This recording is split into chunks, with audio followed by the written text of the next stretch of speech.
7 days after your swearing in. And then from there, we were given some time to put in our applications. How much time were you given?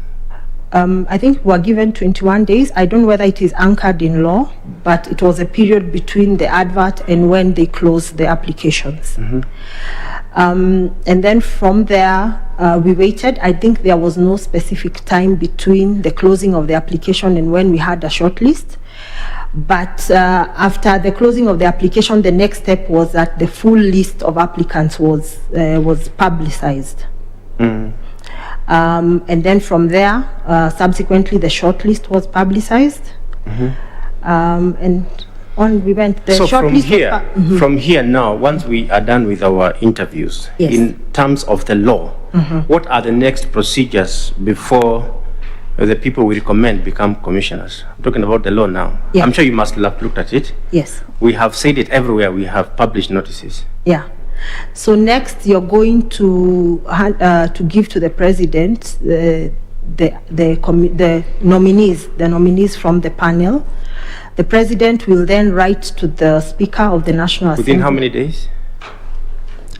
Within how many days the president must write to the Speaker? Within 7 days.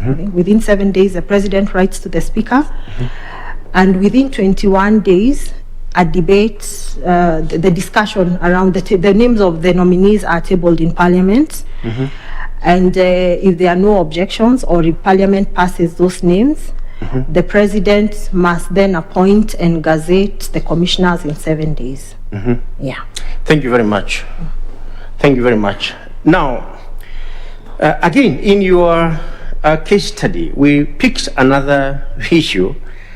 And when you raised issue number 7, because you are required to raise a number of issues, you said, have commissioners maintained public confidence, or are they affiliated to political parties? Now, under our constitution and our law, are commissioners of IEBC barred from being affiliated to political parties?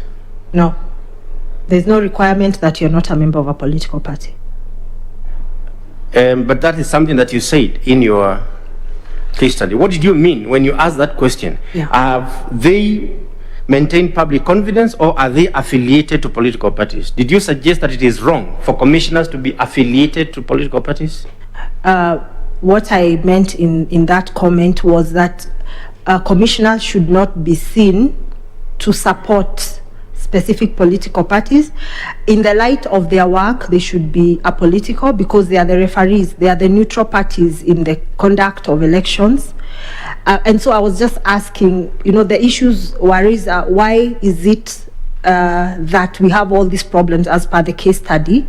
And there was an issue raised in the case study about a section of the country that had these people who had not been registered as voters. And when they went out now to start giving... I get that, Carol. Yes. So your idea is that what you meant is that you shouldn't be seen to be associating too much, not that you shouldn't be a member. You can be a member, but you cannot take part in political activities.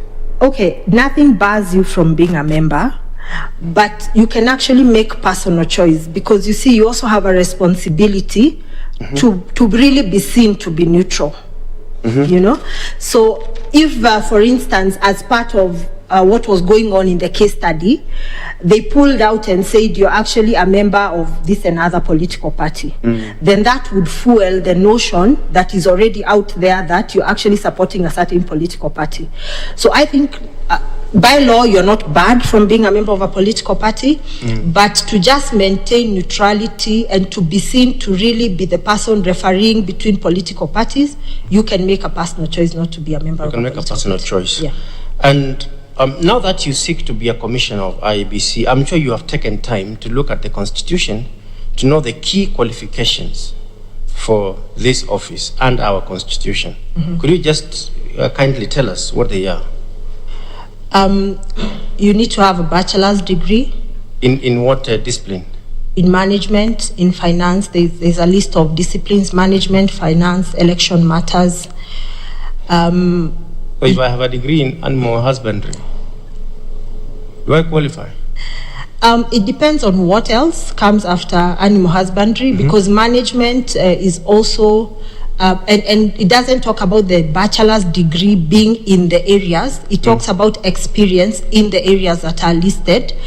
So if I am able to demonstrate that while I did a course in animal husbandry, I have been the CEO of ILRI, for example, and I have this wealth of experience as a manager, then I still qualify. Okay, then what else? What other qualification? What would be the other? I think there was a third one. Or that you meet the requirements of Chapter 6 of the Constitution on leadership and integrity. Those are the ones that come to mind right now. Those are the ones that come to your mind? Yeah. Okay, thank you very much. Madam Chair, thank you so much. Thank you, Maurice. Thank you, Mr. Kimuli. I will now ask Dr. F.S. Abdallah to ask you some questions. Sure. Good morning, Madam Njeri. Good morning. I have picked up from your talks and your CVs and all that you are a professional in auditing, accounting, and many other financial related matters. Yes. Right. Now, could you please tell this panel, describe one aspect of your current job or previous job that you have held that you would want to be emulated in the management structure of IEBC, and why?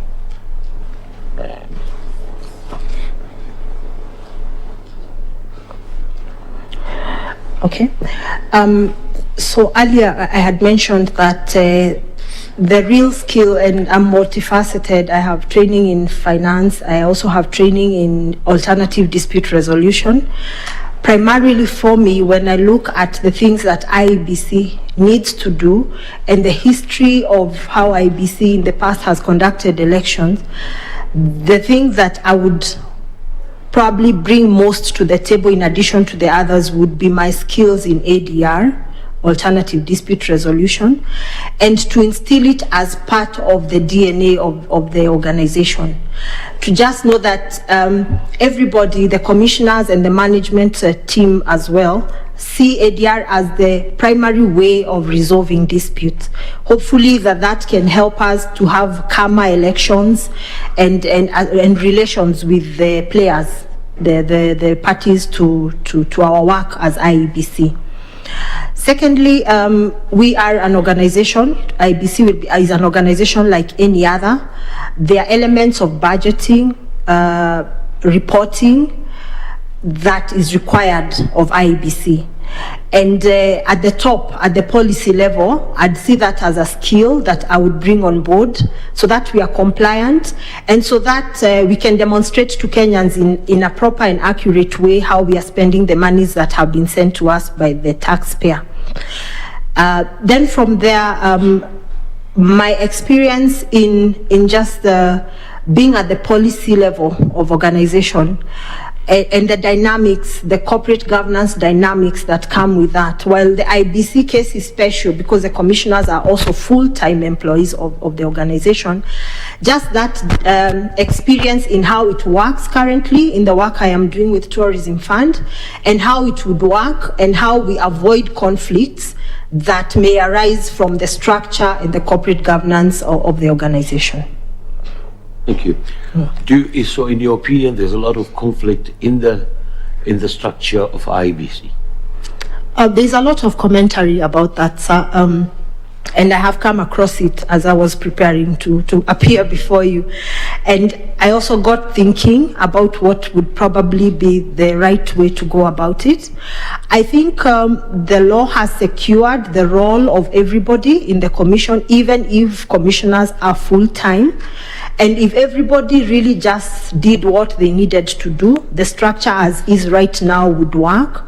But we have heard in the past, even in public domain in the last elections, some people saying that the responsibility of delivering certain aspects of an election, for example, rest in the commissioners. But that's about where it ends. The implementation of what it takes to actually deliver that election is in the hands of other people. So unless you have created a system where they actually work together, that the primary role of procurement, for example, and timely procurement of certain things is vested in the commissioners. If it is not done, it is actually the commissioners who are on the line, but it is not their job to do the procurement. So unless all those areas are aligned and streamlined and everybody is doing their part, there would arise conflict, and there is information out there in the public domain that certain conflicts, I wouldn't, I'm not sure because I'm not an insider, but that conflicts of that nature have been there. But my own opinion is that if that is really an issue that has come up, then we should have an open debate about it. You know, everybody to bring should commissioners be full-time or part-time? Should the chairman of the commission be an executive chairman and hence takes the role? All those debates, because they've been proposed, then maybe it would be time to have a discussion and really agree on what would be the best way to sort of run the structure of the organization. You mean rather than debate, dialogue? Dialogue, I mean. Good. I feel at home with you because I sit in the ADR committee with Ohanga. Sorry? I sit in the ADR committee, which is now doing the bill, with Dr. Ohanga. ADR, which is of course meant to solve or to relieve the courts with so much burdens of these. And I will wish you all the best if you will be able to do that when you're a commissioner. Now, in my opinion, employee wellness is critical in the performance of the IEBC. Right? What human resource proposal would you make to ensure wellness is catered for the employees? Okay. So actually at Tourism Fund, I am a member of the board HR committee. We at the policy level are the ones involved in just ensuring that our employees are happy and they're happy to do their job, and that they feel that they are part and parcel of the organization. So for me, employee wellness would be a consultative, they are the basics that everyone must have, but there are other areas that employees themselves can propose to the management and the commission about what they think are the most important aspects. And they vary depending on every employee. There are some for them, other than the basic provisions of a job, that is your pay and your other benefits. For some it would be, for instance, a gym. You know, if that's what in this era of mental health issues, people want to go and relax. For young women like myself, it would probably be a nursery, you know, one of those rooms that you sit when you're nursing a baby and do things like that. So it would vary from one person to another within the organization. I think the idea would be to just have a policy that is consultatively put in place to try and take care of everybody's wellness. Of course, at the same time, the employees must also commit to deliver on the objectives of the organization. So that, and I have actually come to understand that employees like to be challenged. They like to be given targets. That makes them sure about what you need from them, what you need them to do, and it gives them confidence to go about their job. So that is really what I would say about employee wellness. So, Caroline, what I hear you, that you're looking at the terms of reference, TORs, right? And of course, it does vary from one to the other. What about the SOPs? Standard operation procedures. Yeah. What about that? How can that? What can you bring in form of SOPs so as to have harmony and good coexistence in the IEBC? I think primarily it would be that everybody knows what they are supposed to do and how they are supposed to do it, and it is documented so you're not guessing as you go about your work. when during my time at Tourism Fund not too long ago, we faced some disciplinary issues with some of our staff. And one of the key things that came out for the committee where I'm a member is that there were so many things that were vague. So these employees were just left to their own devices, to what you think in your own judgment would be the correct way to do it, and it landed them in a lot of trouble. So I think SOPs being put in place for all aspects of the organization will help the employees just be very sure about themselves and what is required of them and how to go about it. Thank you. Given your experience and training in accounting, especially in oversight of management of finance and audit department as per your CV, how would you streamline the system of purchasing? Because I'm sure you'll appreciate everywhere, every corner you hear that the issue of procurement is like the thing everybody is looking at, maybe the cow to be milked. Yeah. Actually, most of the issues we've had in state corporations in Kenya has been around the procurement. And I had the benefit of recently being trained on the procurement procedure and the law. And I think it's robust enough to cover all the areas that are needed in an organization if we comply by it. And the law has also even set on it institutions. If you are unsure about how to go about a certain thing, if you are unsure about what it means to do direct procurement and what are the conditions for that, then you can go to the regulator and ask, and they'll be able to respond to you so that you're on the right side. So I think over the years, starting from when we used to outsource procurement in Kenya to where we are now with a robust Procurement Act from 2015, if organizations and the people running the Department of Procurement are well trained, and now there is even a requirement that the head of procurement in organization must be a member of KISIM, the Association of Procurement Professionals, which was not the case. Anyone, even myself as an accountant, I would learn a bit and then posture as a procurement professional. That is sort of coming to an end in the public sector. It is a requirement that they are members of KISIM. So I believe that if organizations, IEBC included, really strictly followed the procurement law and regulations, then there would be no problem at all. How many types of procurement methods are defined in the Procurement Act? I can list them. No, yeah? Please go ahead. Whatever you. Okay. So there is open tender, which is Public tender. Open, like everybody who meets the qualification is open. It's the most probably robust. It's the one that gives everybody an opportunity, everybody who believes they can do the work, an opportunity to participate. There is restricted tendering, for which the law actually requires you to document and report to the regulator the element of restriction that you're doing and why you're doing it. So that's the second one. There is direct procurement. It's only allowed in very specialized situations where maybe just only one person is able to do, and you're able to demonstrate that it's actually only that person who can do the work you have. And it's also allowed when it is between two government agencies giving services to each other, then you can do the direct procurement. Which other? There is a quotation, the form of quotation. Pre-qualified suppliers, if you need an item, then you ask them to quote. You select a minimum of 3 and ask them to quote, and you pick the one that gives you the best value. There is one other whose name is disappearing, but the modality of it is that you put people on contract. Actually, I think it's called term contract, yeah. And they give you certain conditions, and every time you need that item, for instance, tea in the office, yeah, you just get into term contract with a restaurant, and every time you have a meeting or whatever it is, you can ask them to supply.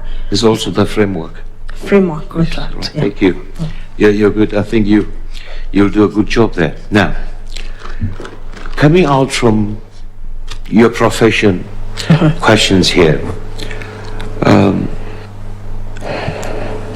The next general election is less than 14 months away.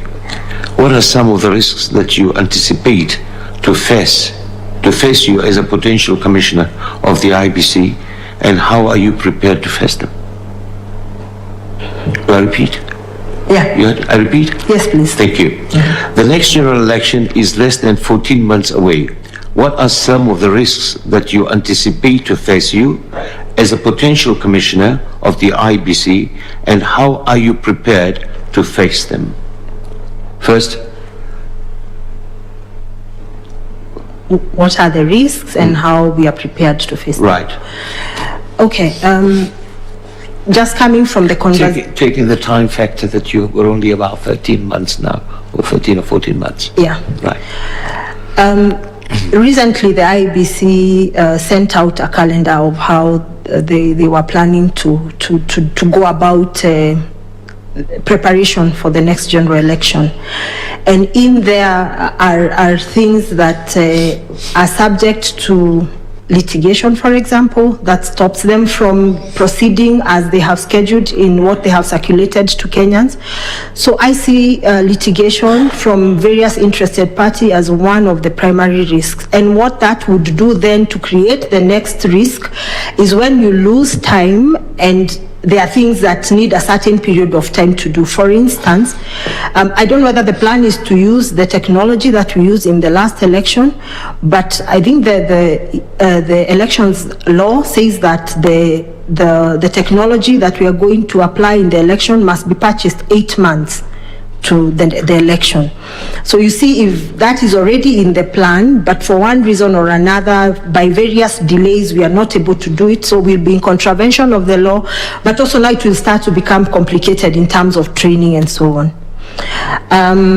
How we would go about mitigating some of these risks, I think that's part of how the job is pretty tough, but it's to negotiate, to try and respond to the issues that are raised by the players as quickly as possible, to look at to even appear in court and get the judiciary to sort of expedite in how they deal with the issues of litigation that delay the IEBC, just proactively attending to any issue that comes up that could potentially delay the schedule that the Commission has already set out. Thank you. Thank you. You've missed out two fundamental things, especially in your profession, the funding. Yeah, the funding could actually, yeah. But we did, the chairman of the commission did say that this year at least they have gotten money to run the preparation, although he also said that in the previous years they had not received any money other than recurrent expenditure, which could also be one of the issues, because things like voter registration should be a continuous process, voter education should be a continuous process. So when funding doesn't come, then, yeah, then becomes... Thank you. Thank you. Thank you, Angie. Thank you, Dr. Abdallah. I'll now request Mr. Gideon Solonka to ask some questions. Caroline, thank you so much for your answers this far. Now, I'm looking at Form SP1 that you filled. Sorry? Form SP1. Form SP1, okay. Yes. Yes, the application form. Yes. And in that form, you've indicated that important to this role at the IEBC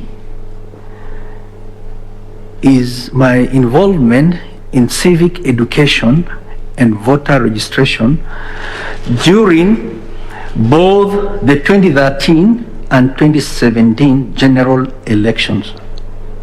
Now, kindly tell me, where were you in 2013? What job were you in 2013?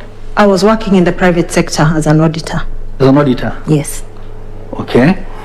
And when did you become a member of the board of trustees at the tourism fund? In October of 2015. After elections or before?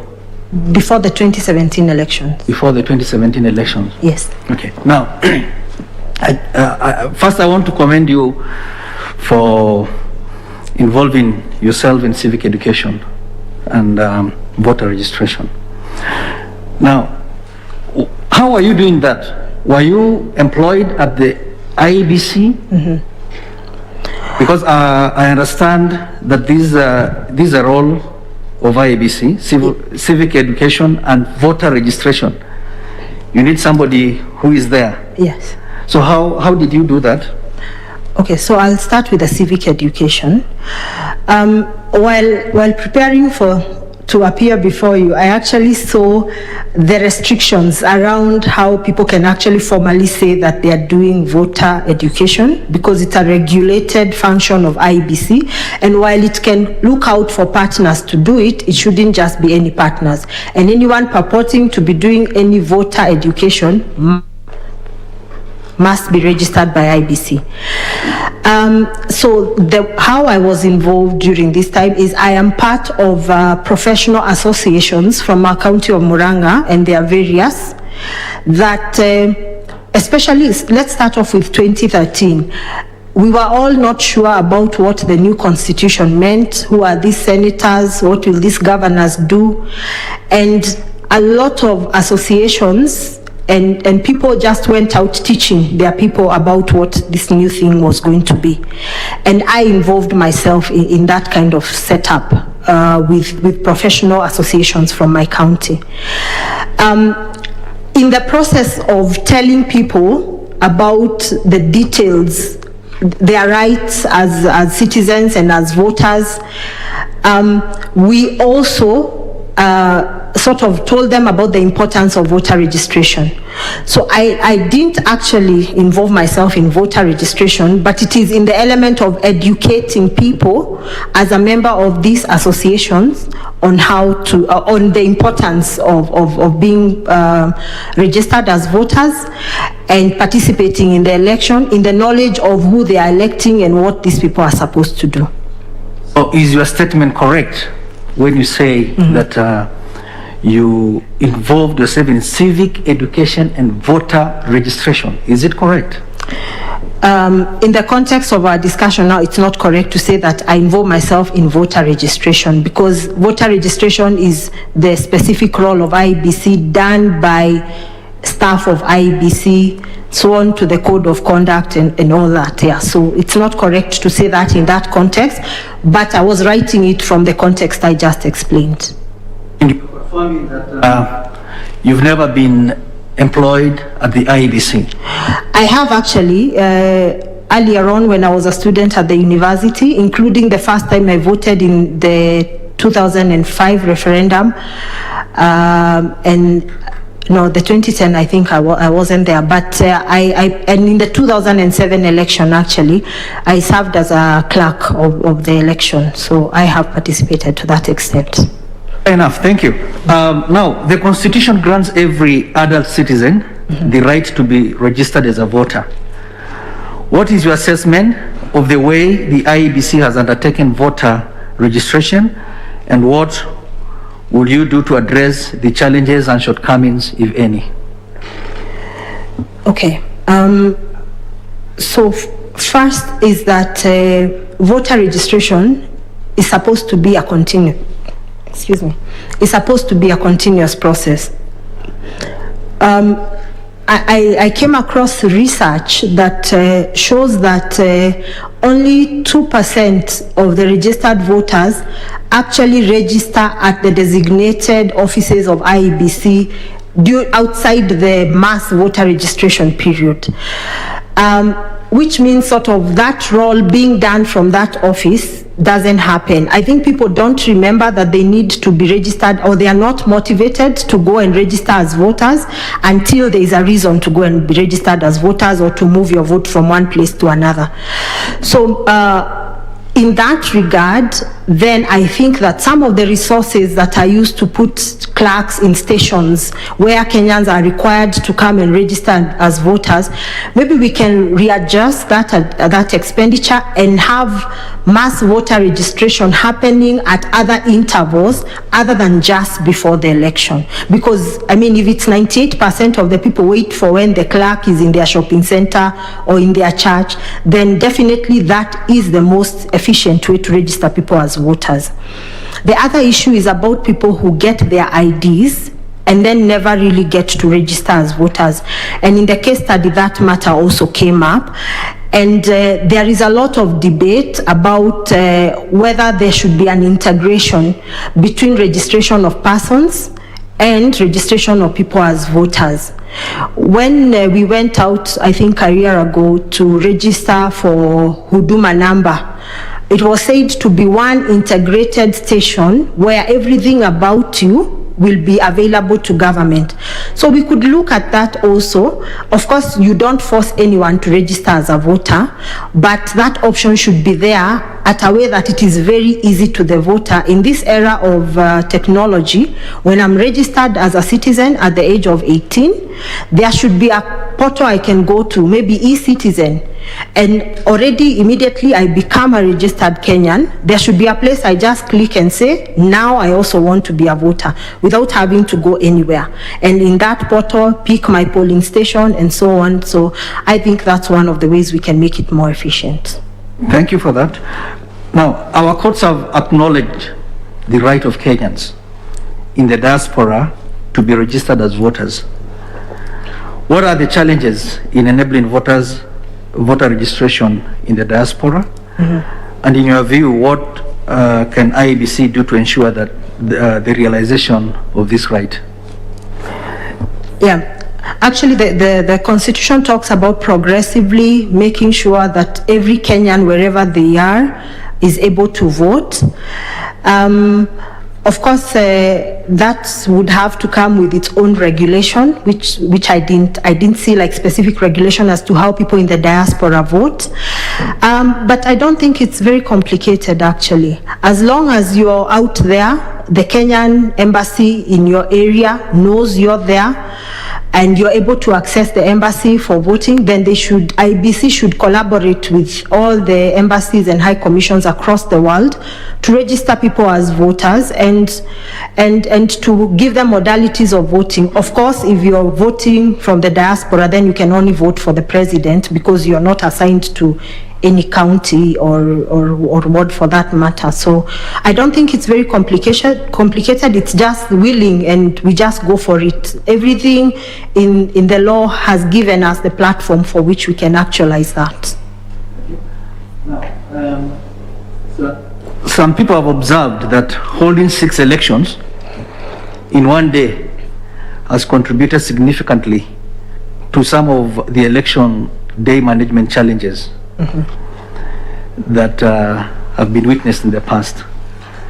What are these challenges? And then the other question is, other than changing, because we have those people who are proposing that we change the system, other than changing the law to provide for one election at a time, what can be done to address this challenge?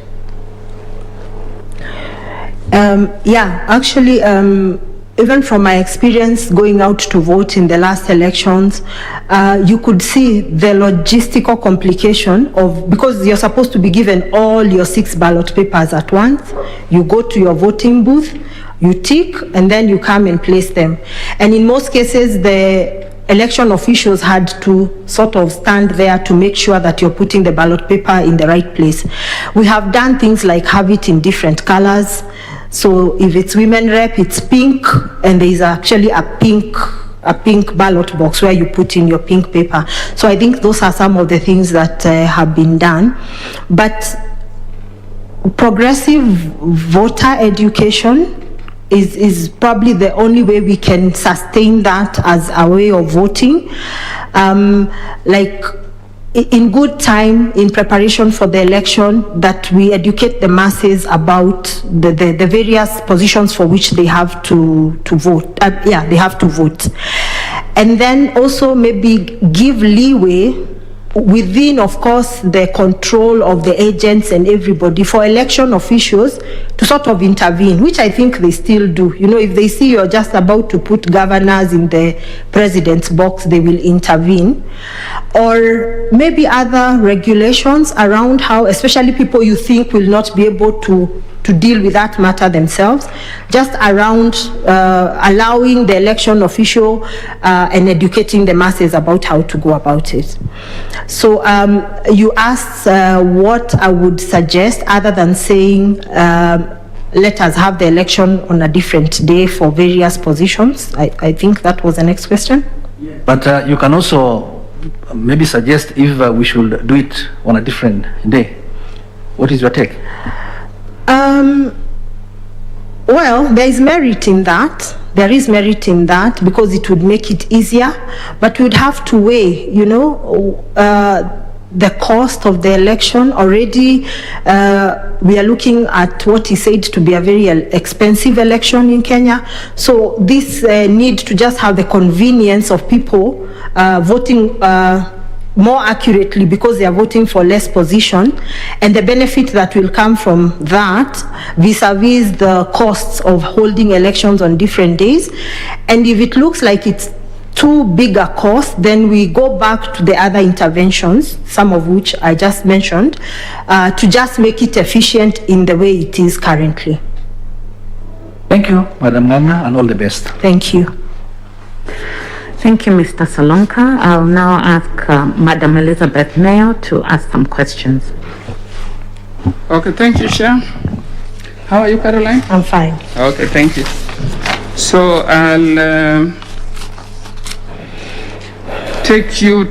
I'll refer you to a problem the world is experiencing now, that is COVID-19. Yes.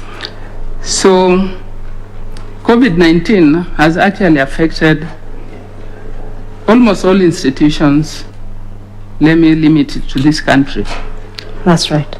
If you are appointed as a commissioner and you are entrusted to continue with voter education the way you have said, so how would you ensure that there is business continuity by bringing in new tasks, new strategies, and innovative approach to work? Luckily, Madam, is that a lot has already been done. You know, we are already having meetings and so on. So a lot of technology has already come in place. So one of the ways would be to use technology. Instead of face-to-face voter education, we use the various available ways that have come up in the last 2 years about how people can still meet and communicate using technology. The other aspect of voter education that I think the Commission hasn't really capitalized on is social media. While I was getting ready, I went to see, you know, some of the things that the Commission does on its social media, and I found that it was mainly a notice board of sorts, so they'd say the things they are doing. And my experience running my business with a lot of intervention of social media in growing it and making my sales, I learned that people only are interested in the content of your social media if it's probably educative in a way that they appreciate the education you're trying to give them, and if it is entertaining also. You know, there are all these aspects of social media, and these days we've got a lot of experts in social media everywhere, that if we capitalized on that, then we will have covered the very big number of people who are on the various social media platforms. So the use of technology, the use of social media, mainstream media as well, it doesn't really have to be what it was that voter education is something that requires people to meet one-on-one. We have learned that we can still transact business and communicate without necessarily having to meet. Okay, thank you, Caroline. My next question is on stakeholders. So collaboration with non-state actors, I believe you know who the non-state actors are. Yes. Is a very useful tool for voter education. To what extent should non-state actors collaborate and be involved in voter education? The Elections Act actually requires the Commission to gazette regulations around who is involved in voter education. And I think this was mainly targeted at the non-state actors, and there are all these requirements that these non-state actors must comply with. And it's part of even dealing with the issues of budget and whether we have enough money and time to actually do the voter education. So I believe that non-state actors play a very critical role in voter education. They're able to do it continuously. They're able to do it in creative ways that are the specialities of other people other than the Commission. And just within the regulations that the Commission has already gazetted, then I think they would play an important role in voter education. Okay, thank you. Caroline, I can see you have a lot of passion for this job. Yeah? So, if you are appointed today, how will you deal with the political parties and politicians without actually creating conflict? Because you talked of you are good at resolving issues. Yeah. I did think about that, Madam, you know. It's something you'll be alive to when you set yourself up to do a job like this. And these are the players, you know, there is no escaping from them. They are the primary stakeholders in an election process. So one of the primary skills you must have individually and collectively as a commission is how you're going to deal with the political parties and politicians and their usual way of trying to influence how things are done. And one of the things that was very alive and that came to my mind when I was reflecting about how that would pan out is if everybody thinks that, or at least believe that you're a fair referee, they will be restrained from trying to interfere with you. And I'll give an example. If you go to a traffic light and the light is working, and you know that if you wait for 2 minutes, your side will turn green and you can drive. You will wait patiently for the light to work. If you came and found the lights are orange, like is the case sometimes in Nairobi, naturally you go in. It doesn't matter whether there's somebody else coming. You go in, and before long there is commotion at the turn. I'd use that analogy to explain if the political parties and the politicians generally felt that the commission is fair, it would reduce the level of interference that they do. But the part that is still not reduced by your display and exercise of fairness and accountability, then that you have to do by really communicating with them. It still doesn't 100% eliminate. Then you must also be able to take the shock and the deals that come with that kind of commotion and remain cool and objective and consistently communicate. And if the law, regulations, and everybody is on your side, then most of the time these people will be seen to be the ones who are not, who are just trying to propagate their own objectives. So it's just that everyone must understand the commission to be the place of fairness, the place of accountability. When we say this is what we are going to do, we end up doing it. You know, because one of the other things that came up as again I was reflecting on this is the primary cause of the problems we've had during election is because a lot of times, either by design or by some default, is changing the goalposts.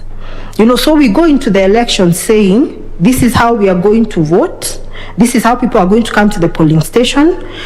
After they close at this and this time, we are going to count and transmit and all that. And then halfway through that process, we change. We start to do other things. And what happens in that case is now the players start to see that this change is to my disadvantage. Some will think this change is to my advantage.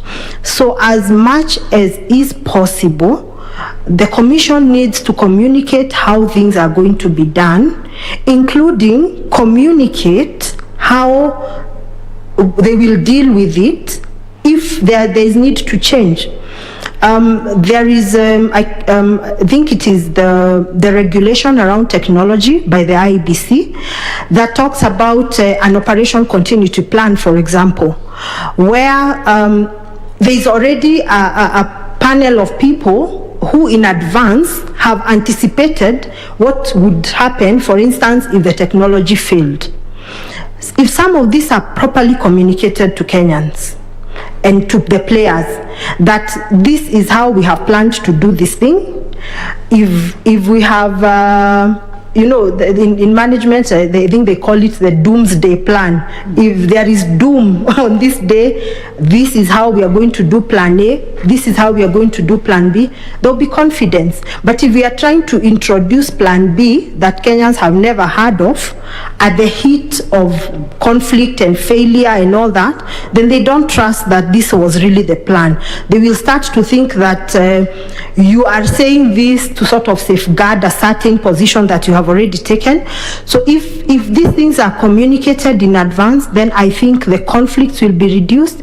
And at the end of the day, really there are people who are just troublesome, especially when they want to pursue their own objectives, sometimes selfish objectives. Even that, the skill to deal with those is something we must equip ourselves with as we move along. Oh, thank you, Caroline. Caroline, as a youth, I believe I'm right to call you a youth. You are. Yeah, and I believe you have the interest of the youth at heart. Yeah. So what framework of stakeholder engagement would you prepare to promote inclusion of special interest groups, particularly the interests of the youth, in the electoral process, if you are elected as a commissioner?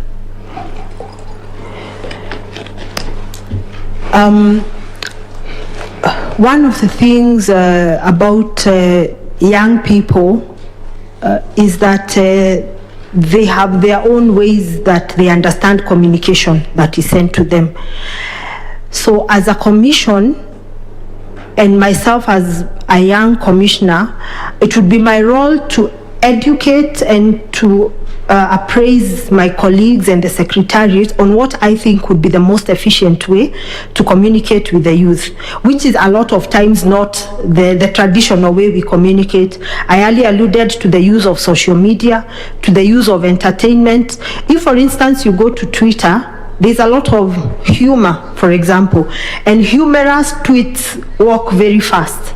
So if the Commission can adopt such new ways of communicating with young people, that would be a great way to reach out to them.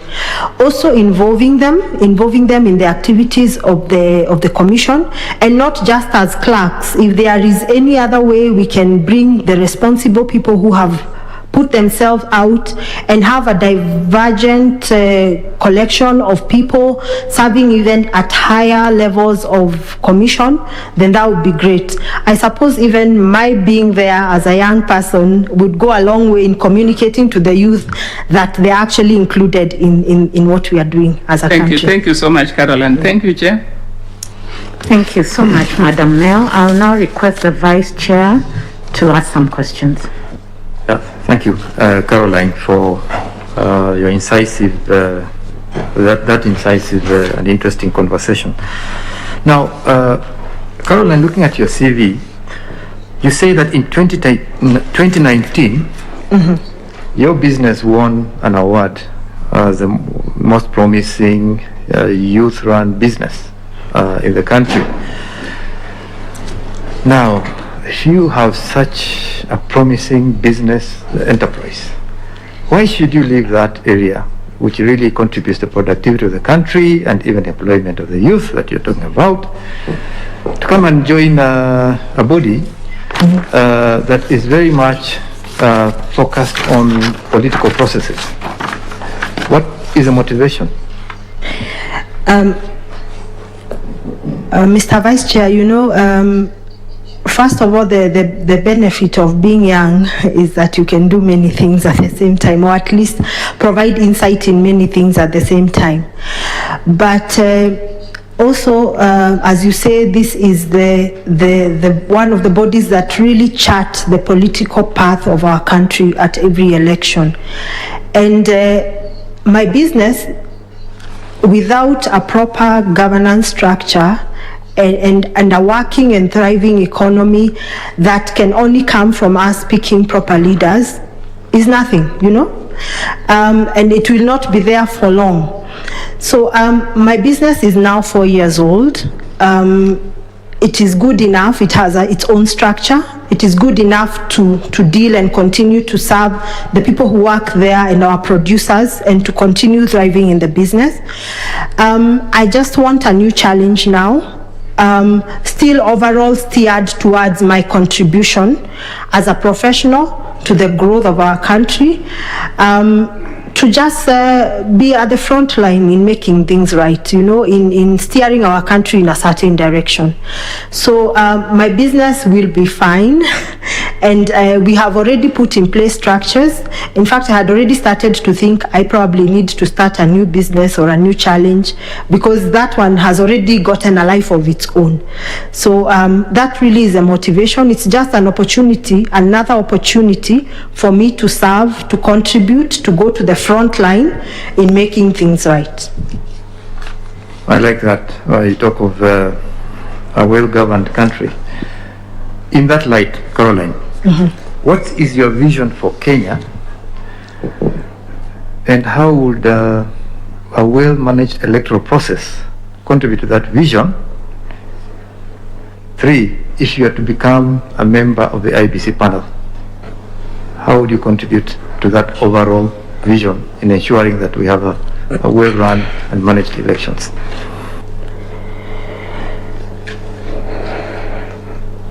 Okay. My vision for Kenya is that it will be a place where everybody has the opportunity to pursue their dreams, and that if you work hard, if you put the effort, then your effort will bear fruit. You don't have to know anybody or to have a godfather. That just that internal drive will offer every Kenyan child an opportunity to become their best. That is really my vision for the country. And leadership is everything. You know, there are jokes once in a while when we have a bit of political commotion. They say God gave Kenya everything, then look at the leaders that they got, you know, because even in that set of jokes, there is actually quite some serious element to that statement.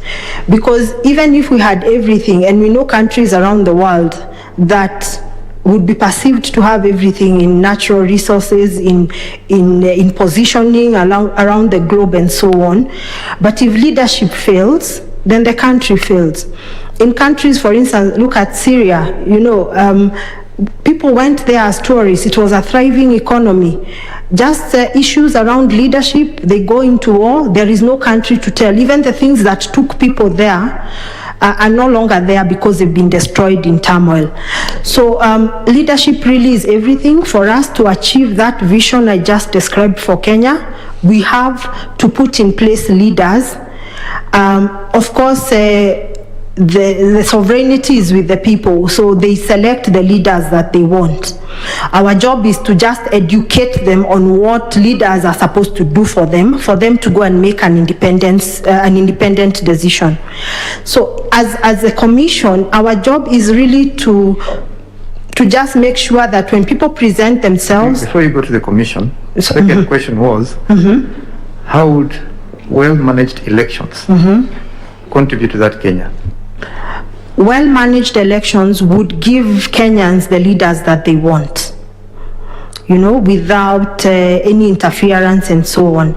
So in that way, with leadership and hoping that Kenyans actually select good leadership, then that would propel us towards achieving the vision that I described. Now, all on the commission to make sure that happens, that we have good elections. Yeah. I think what would be perceived as a good election is an election that leaves all the players feeling that they were actually given an opportunity to compete. And if they won on merit. Those who won on merit, and those who lost because the numbers were not in their favor. And for us to achieve that kind of election, one of the main elements would be transparency, that everybody understands how we are doing this thing from beginning to end, and that the commission does not deviate, as I described earlier, midway from what we have said is our path towards a transparent election. It must be also an election that is verifiable. You know, if I have a complaint, I am able to actually be convinced on merit that actually this was an election that was conducted in a transparent way. So IEBC is at the heart of providing leadership to the country, and we do that by just giving a credible election.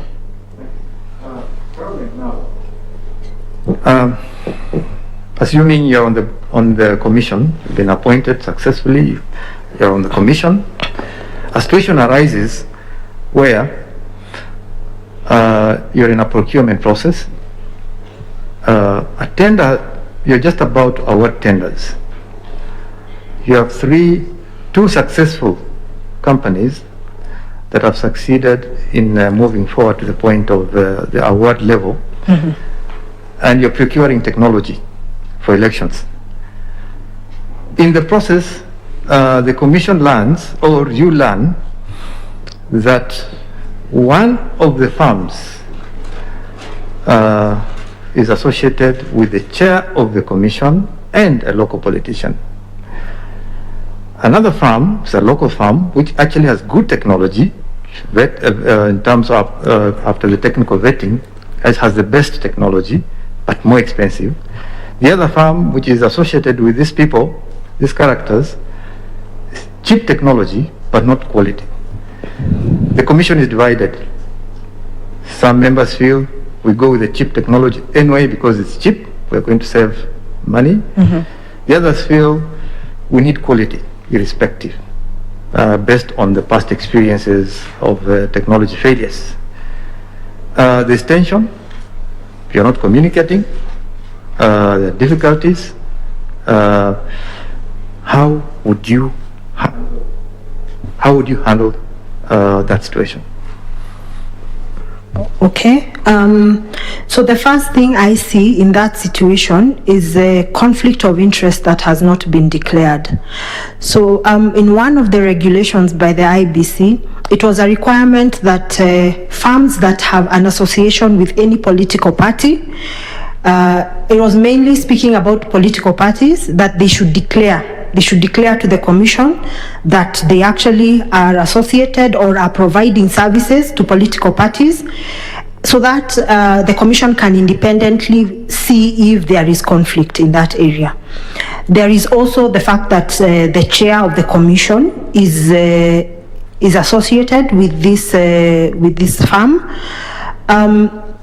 We are required as state officers, or when you have influence and you are participating in public procurement, to declare conflict of interest. So if this is a conflict that has not been declared, then it means that, of course, the chairman is hiding something, and it's the reason we are at that place anyway.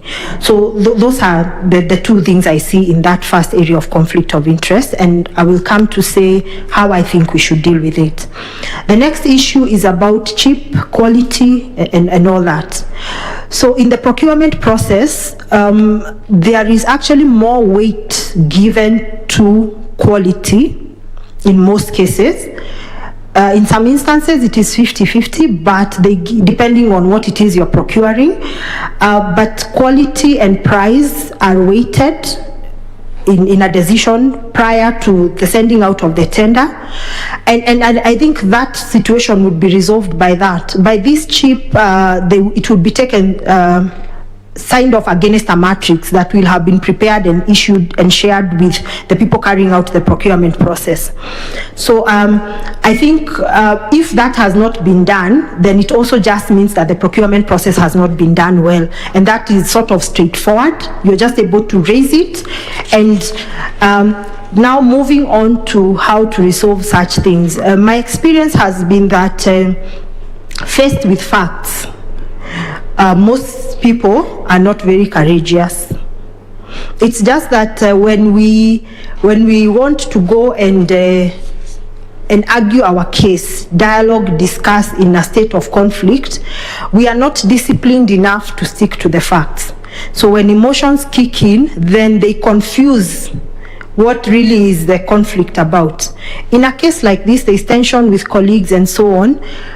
The most efficient way I have seen to deal with situations like that, and it's been very successful, is to just do your research, and come and face colleagues with facts. Tell them this is the way it is. Most of the times they will bow, because unless they have a rejoinder, you've already faced them with the fact that this is the matrix we set up as far as what is the weight of quality compared to the weight of price. Has it been applied in this case? If the answer is no, what is the explanation? This is a company that is already giving service to political party A or B. Our regulations require that such conflict is declared in time. Have they done that? No. And really there is no conflict after that, because in a sober discussion, facts always prevail, as compared to where now you're not discussing and you're just throwing emotions around. Thank you, Caroline. Thank you, Chair. Thank you so much, Vice Chair. I will now request Reverend Father Mutia to ask some questions. Thank you. Thank you, Chair. Madam Caroline, allow me to take you through a few questions just to get to hear from you more. From your application, you stated that you have 12 years of experience in finance, accounting, management, consultancy, and a few other areas, which is also very, very good. And in your application also, or in your CV, you say that you are also doing your master's in applied philosophy and ethics at Strathmore University, actually, which is designed to help in examining and discussing the contemporary and perennial problems. Now, I'm bringing in an issue of corruption, the issue of corruption. Corruption has been a wound in this country, and it has really done a lot of damage to our economy. As a finance person in the last 12 years, kindly, what mechanisms have you ever put in place to see that in the institutions that you ever served did not lose monies through corruption? Okay. So yes, as you say, corruption is a thorn in our society. It probably causes a lot of the problems that we see: poverty, lack of opportunities, and so on. So the question is, what are some of the things I have done in the areas where I have served to just make sure that this is not the case? First is creating a tone at the top. It's a cliche word that people use all the time, but it actually is the case. If you work in an organization where the directors, the bosses are the ones taking allowances for trips they don't go to, or taking bribes from suppliers, it goes haywire, because you have no moral authority to question anybody on the things that they are doing. And so, it just thrives on its own. So one of the things we've done, and it is more clearer to me at Tourism Fund because I am at the top, is that we have been very clear about how we deal with people who don't comply with the ethics and the tone we have created for the organization. And we have followed through with dealing decisively with people who do not comply. So that general environment you create where the people you're working with know, if I am to do this, I am going to be in a lot of trouble, assuming that they are actually inclined in that direction. And also now preserving yourselves and making sure that this levels of integrity that you're looking from everybody else working with you. It is something that you consistently practice. Other than that, it would be just the deterrence, the other sort of, other than the mood and the tone, the other deterrents that you put in place just to make sure that people toe the line. And this would be like what you have in your policies, in what you expect, what you make your staff and people working with you sign to. This would also help in creating an environment that is free of corruption. The final one that I have would be continuous education, because I'm trying to deal with that philosophy degree, but it's one of those times I have realized that I'm actually a mathematician. So the philosophy it's very interesting. I like it, but they talk about human beings being either inherently good or inherently bad, and how you gear them towards the good in them. So by education, by talking to these people, by making them feel that they're actually part of the organization, you can implore more to the good side of them that every human being has inside, as we learn in philosophy. Thank you. Madam Caroline, allow me also to ask you this. The Constitution of Kenya requires that all persons who are appointed to constitutional commissions take oath of the office.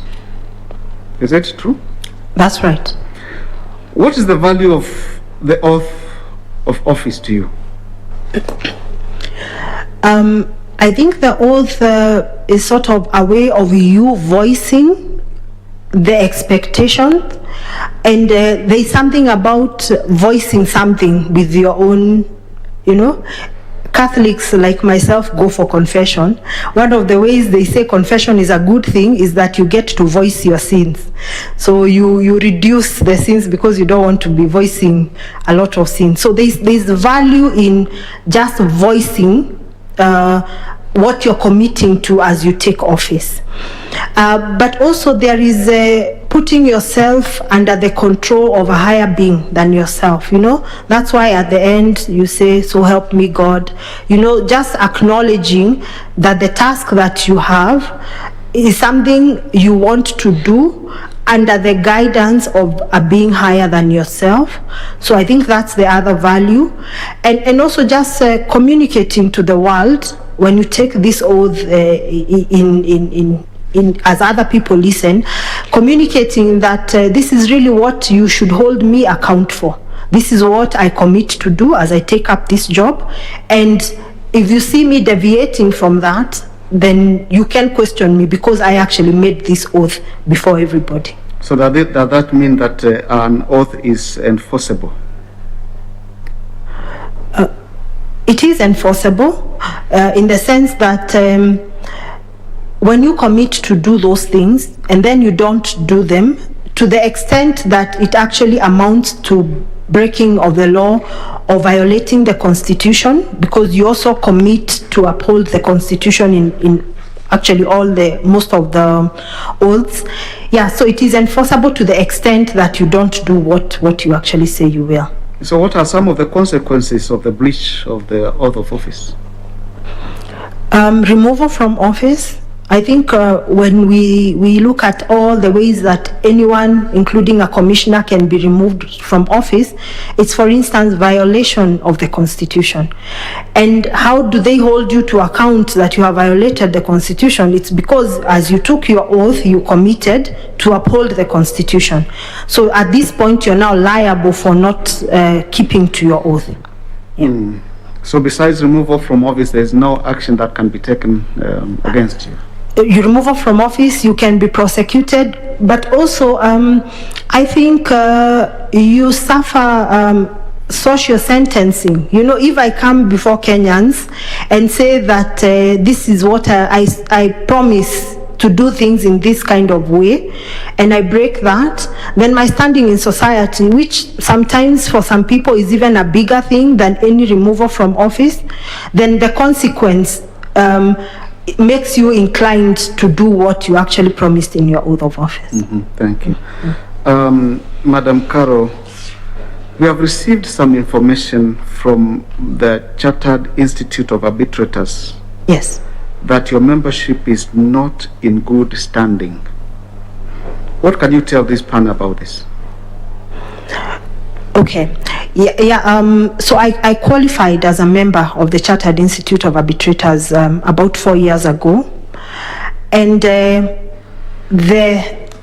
the rationale of keeping your membership in good standing is your participation in the activities of your professional body and so on, which I have not been able to do because I was dealing with this other work that I have. So my plan is that when I now get back into the practice of arbitration, then I will make good my membership.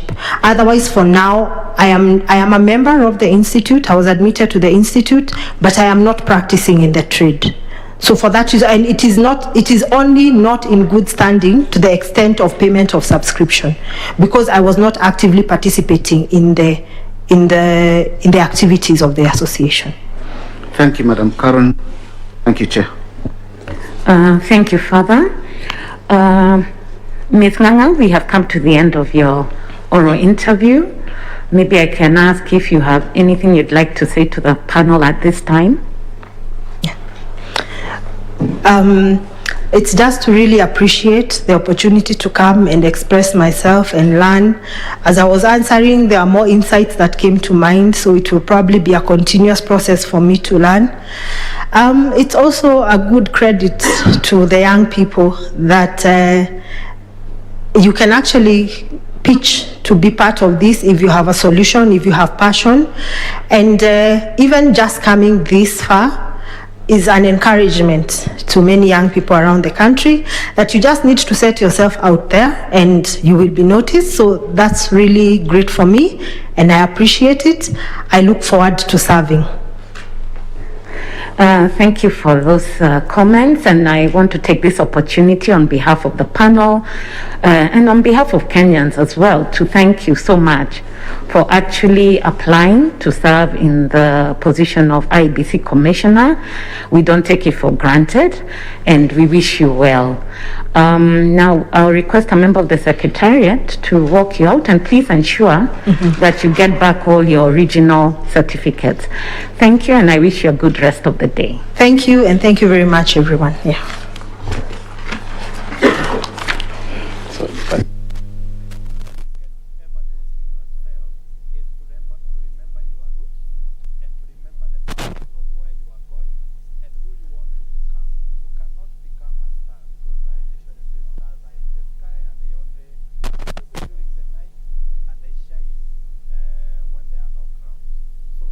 Indeed, that has been Carol Njeri Nganga from Murang'a County, who is a finance expert. They are being taken through the interviews, the IEBC commissioners interview by the select panel. Good morning and welcome. This is KBC. In case you just joined us, it's the second day of the IEBC commissioners interviews live from the KICC. And we are here to put into perspective some of the issues that have been arising in those interviews. Just in case you do not know, we need 4 more commissioners according to Article 136 of the Constitution that stipulates that IEBC must be fully constituted a year before the general polls, which we expect in August.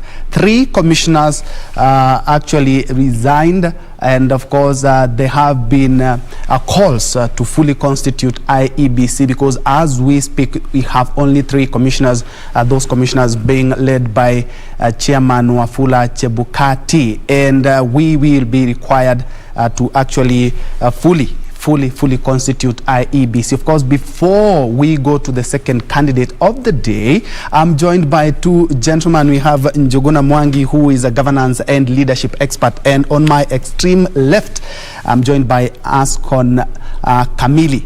Karibuni, gentlemen, who is a lawyer. Now, very quickly before we go to the second candidate of the day, some of the aspects that you have noticed from the first candidate, Kara, who actually sits in the board of the Kenya Tourism Board as well. Perhaps we can start with you. She has talked about IEBC should collaborate, when you talk about diaspora, collaborate with embassies, envoys, and also embassies, envoys, to make sure that voters in the diaspora actually get a chance to register as voters, and when the general polls come, because they cannot be able to vote here in the country, they organize how these people are going to be voting. Your take on that?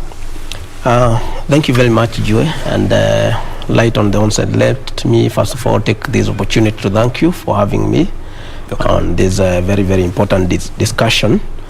And maybe to just get into the discussion of the day,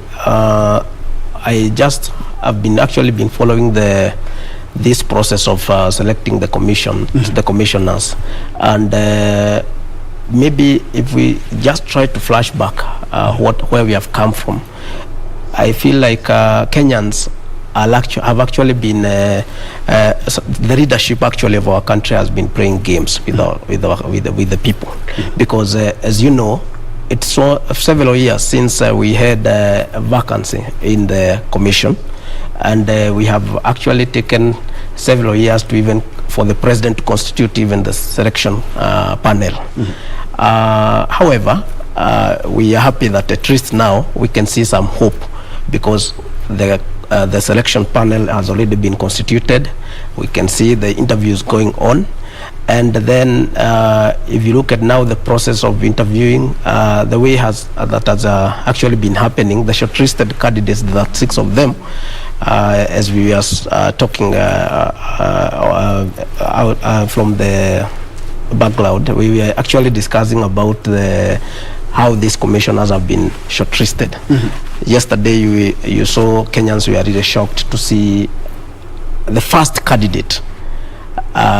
The commission actually gave report that this candidate presented fake certificates from KEMU, the Methodist University. And that now raises the question, really, which criteria, or which are how are they doing the shortlisting?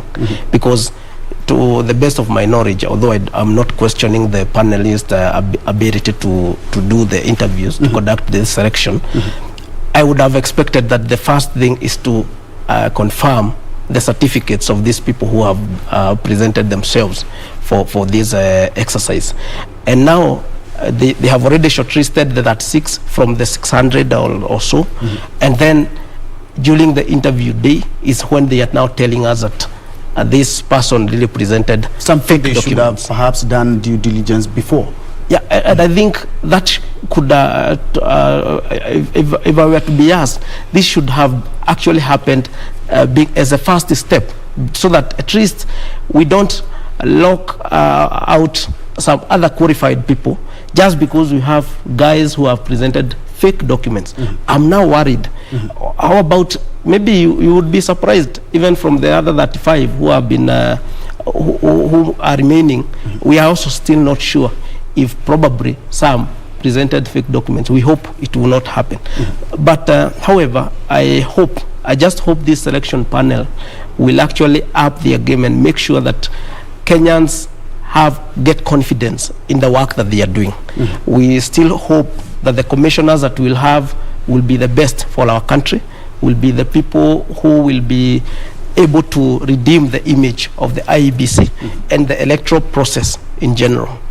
We still question why the executive, the president who was mandated to have this selection panel in time, is now rushing at this time, because it sounds funny that it is during the time that there were questions in the court about the constitution of the IEBC, that they didn't have enough commissioners during the case of the BBI, that the president seemed like he was in a rush now to constitute the selection panel.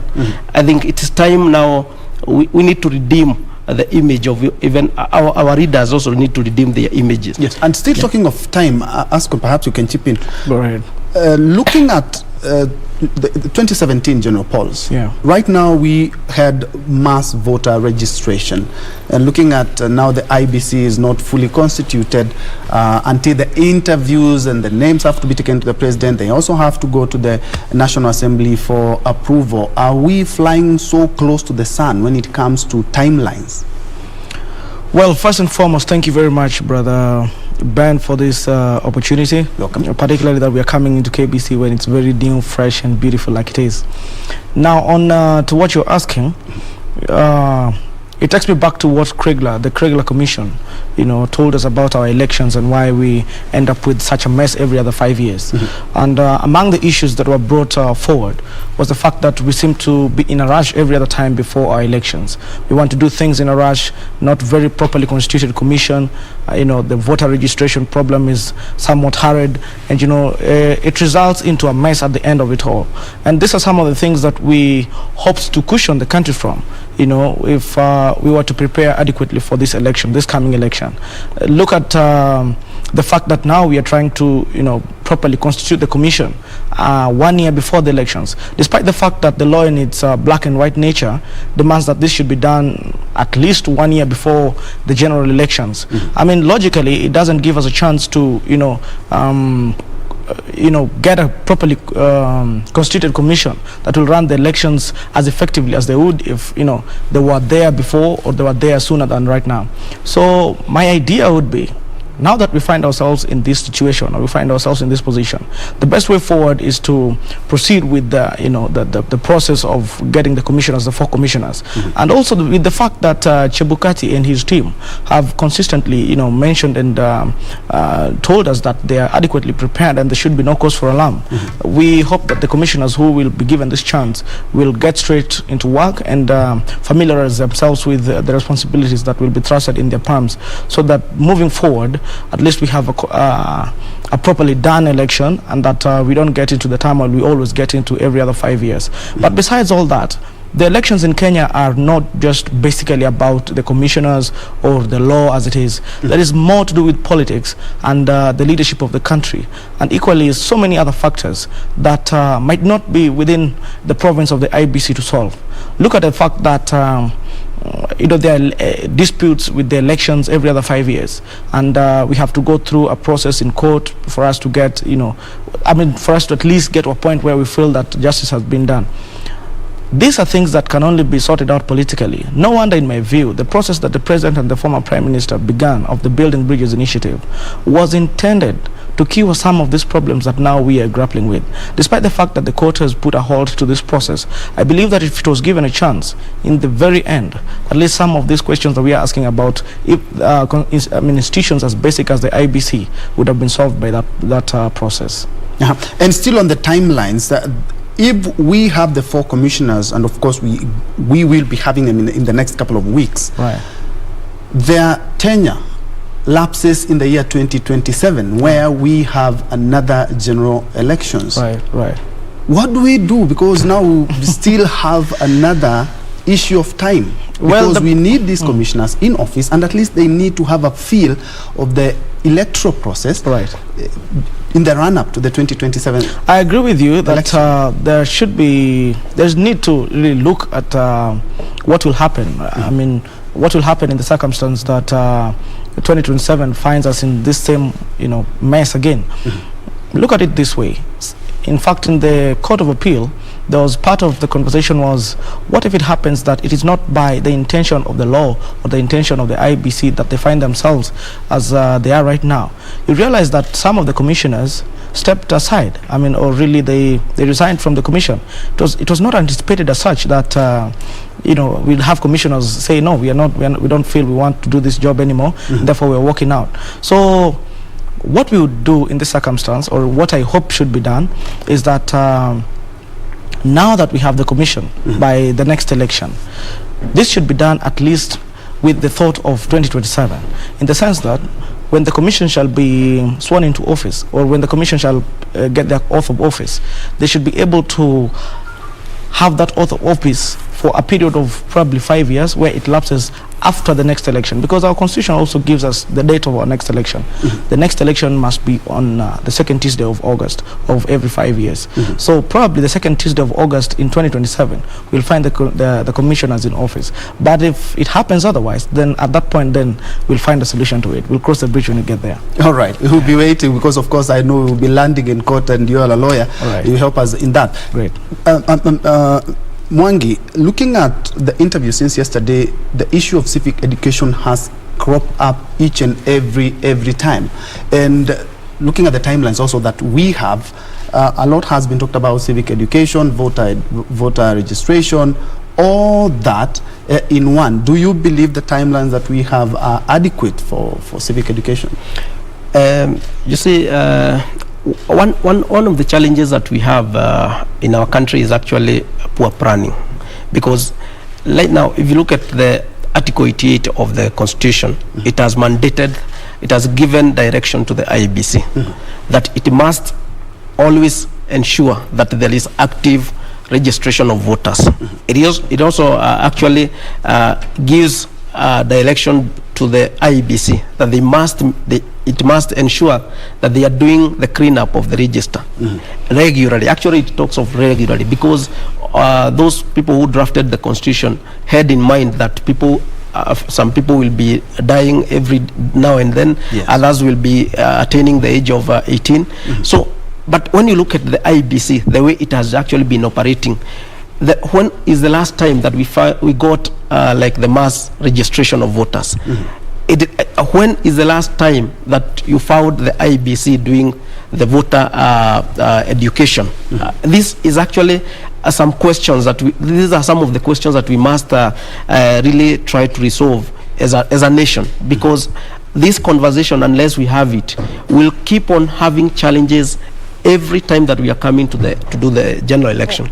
So as I look at it right now, I don't find the timeline quite adequate. The time remaining for us to have the August general election being adequate, because right now, remember, we still grappling with the selection of the commissioners, and then IEBC is expected also to do the voters registration before they start now the even the campaigns actually kick off.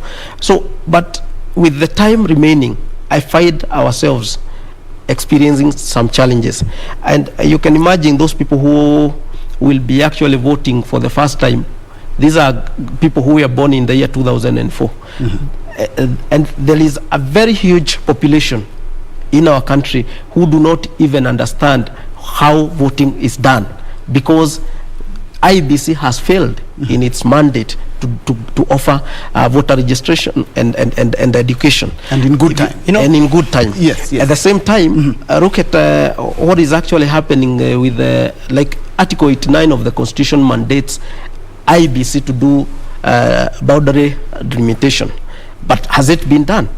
And yet it is now the 12th year since, I think 12th year since the time we did the last boundary delimitation. Yes. But IEBC somehow found itself in the confusion of the BBI and all this. It forgot that this is an initiative of some people who want to change the constitution, and somehow it bought into the idea of let's wait for the BBI. I'm not sure if that is the argument they had, but I feel that Kenyans are being denied opportunity even to have better representation, because that was the exercise that was supposed to be. That's actually the objective of delimitation of the boundaries. So there are so many things that the IEBC has not done, and we do not have enough time for that. Indeed, you wanted to chip in. Yeah, I wanted to chip in. Still on that, because you're a lawyer, do you support the sentiments by one of the candidates that IEBC should be given the mandate and the capacity to enact the Elections Campaign Financing Act of 2013, so that we may be able to exactly know how much these candidates are spending, so that we may not run into what we usually run into every year? Well, firstly, let me let me pick it from where my brother has left it. Yes. On the question of the preparedness of the IEBC, what we are having right now, or the process that is ongoing right now, is the process of getting more commissioners for the IEBC commission. But the constitution, or the composition of this IEBC, as had been anticipated by the constitution, was very robust, in the sense that there was an independent, or sort of a very independent secretariat of the IEBC that would be operating even without the commissioners. That was what was anticipated by the constitution. That's why we have a CEO in the IEBC who is meant to ensure that the whole processes of IEBC continue as planned and as scheduled, without any interference. It could happen that right now the IEBC commissioners decide to resign, all of them. What would happen? Do we fail to have an IEBC? Do we fail to, do we stop to, do our processes as usual? No. The IEBC has a secretariat which initially was headed by Mr. Chiloba, who left the commission, yes, or who left the secretariat, and currently there's an acting CEO. The only question that we would be asking ourselves is, really, do we need to have a substantive CEO and not the acting CEO? Because of course the effectiveness of the two would be different. Now, the question of civic education, the question of voter registration and such other things are things that are run by the secretariat. The secretariat is composed of people who are paid on a monthly basis, meaning they're on full-time job. These are things that are supposed to happen. The commission is only to act as an overseer of these processes. And therefore, if really we were to rely on the intention of the law as IEBC was constituted, we shouldn't be complaining about the commissioners and complaining about the composition of IEBC as it is now, even in as much as is a very integral part of ensuring that we have a smooth sail into 2022 or 2023. Secondly, on the question of financing that you were asking earlier, I agree entirely with IEBC. Who is going to evaluate the candidates to establish if they're spending within the limits? Who is able to? Who is going to evaluate the candidates to establish if their spending is well within the law? This only IEBC can do. And therefore, it should be given a chance, just like right now we are demanding that EACC should equally get a chance, to go full length with the corruption cases. Now we are, I would agree with the candidate that if IEBC was given a chance to go full length with the cases of the financing of campaigns, then really we'd be able to cap on the spending and the expenditure per candidates in every election. Indeed, and something that we didn't actually clear well is the issue of diaspora. Of course, they bring in a lot of money. They also participate in elections, perhaps by sending in money and resources. One of the candidates, Carol Njeri, as she has left, she's talked about how we can work with other embassies and envoys so that we ensure these people, not only do they know what is happening in terms of matters election in Kenya, they have a chance to register and also a chance to vote. Yeah, you see, it's good that we realize that we have to accept the fact that these people living in diaspora are actually participating very seriously in terms of revenue, bringing revenue to our country. And it's always very good to make sure that they get their right to vote, because it cannot be that when you are raising revenues, you want these people to participate fully, but when it comes now to decision making in our nation, you find that you don't facilitate their way to ensure that they also participate in the same. I think that was a very valid point, and they should, the government should come up actually with a way of ensuring that the government facilitate the IEBC to ensure that they set up voting system in diaspora, and not just keep talking of revenues correction from the diaspora. We need to make sure that they also participate fully in ensuring that the democracy is actually entrenched in our country by voting.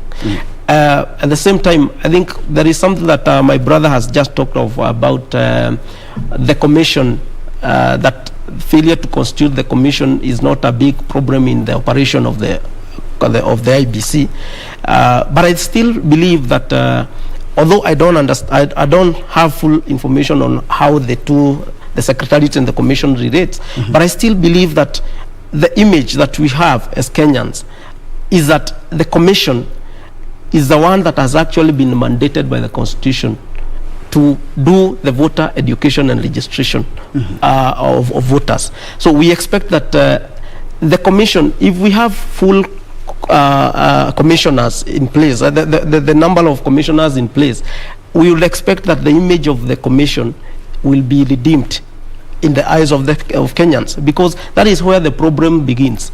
We have a problem in Kenya whereby, because like now, we are thinking in terms of registering voters from in diaspora, but we have, like, it's somehow like we have forgotten the issue of things like the ones that caused the chaos in 2007 and other subsequent elections, because we have been having challenges of result transmission. We have to ask ourselves, do we have good systems in place now? And is IEBC working on the same? We need also to ask ourselves, do we have a proper mechanism of vetting the candidates? Do we have proper mechanisms of conducting nominations even at the party level? Because these are some of small issues that we ignore, and then later bring a big problem. They bring a lot of chaos in our country. Yes, perhaps you can add on that. Well, I agree with my brother on part of his submission. He says that the question that the lady was talking about, the lady who's just come from the panel, is very integral. I mean, it speaks to the disenfranchisement of a section of, the voting population, particularly the diaspora, and which is a very important thing that should be addressed. Look at it this way. The basic principle is that there can be no taxation without representation. Now, we cannot be looking at the diaspora every time we're looking for money, every time we're asking for money into our economy, when really the time when they're supposed to be participating in the process of electing people who are going to oversee the use and the implementation of what they send into the country, we don't give them that chance. That would be very unfortunate. And therefore, normally the responsibilities of our embassies and the representation of the country out there is to give a chance to our people out there to be part of the processes at home.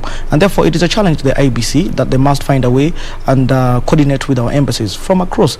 I mean, as we advance even into better positions, they should be able to get a chance to, talk to our embassies out there and our representation out there, to give a chance to our citizens out there who have, attained the age of 18 and who have registered as voters to take part in our electoral processes. But also, as he was putting it, the IEBC and the Secretariat. In fact, this is a question that came during the discussions on BBI, that really the push and pull between the ex-IEBC CEO Chiloba and the current chairperson, Mr. Chebukati, was so much the extent that it really interfered with the process of the IEBC.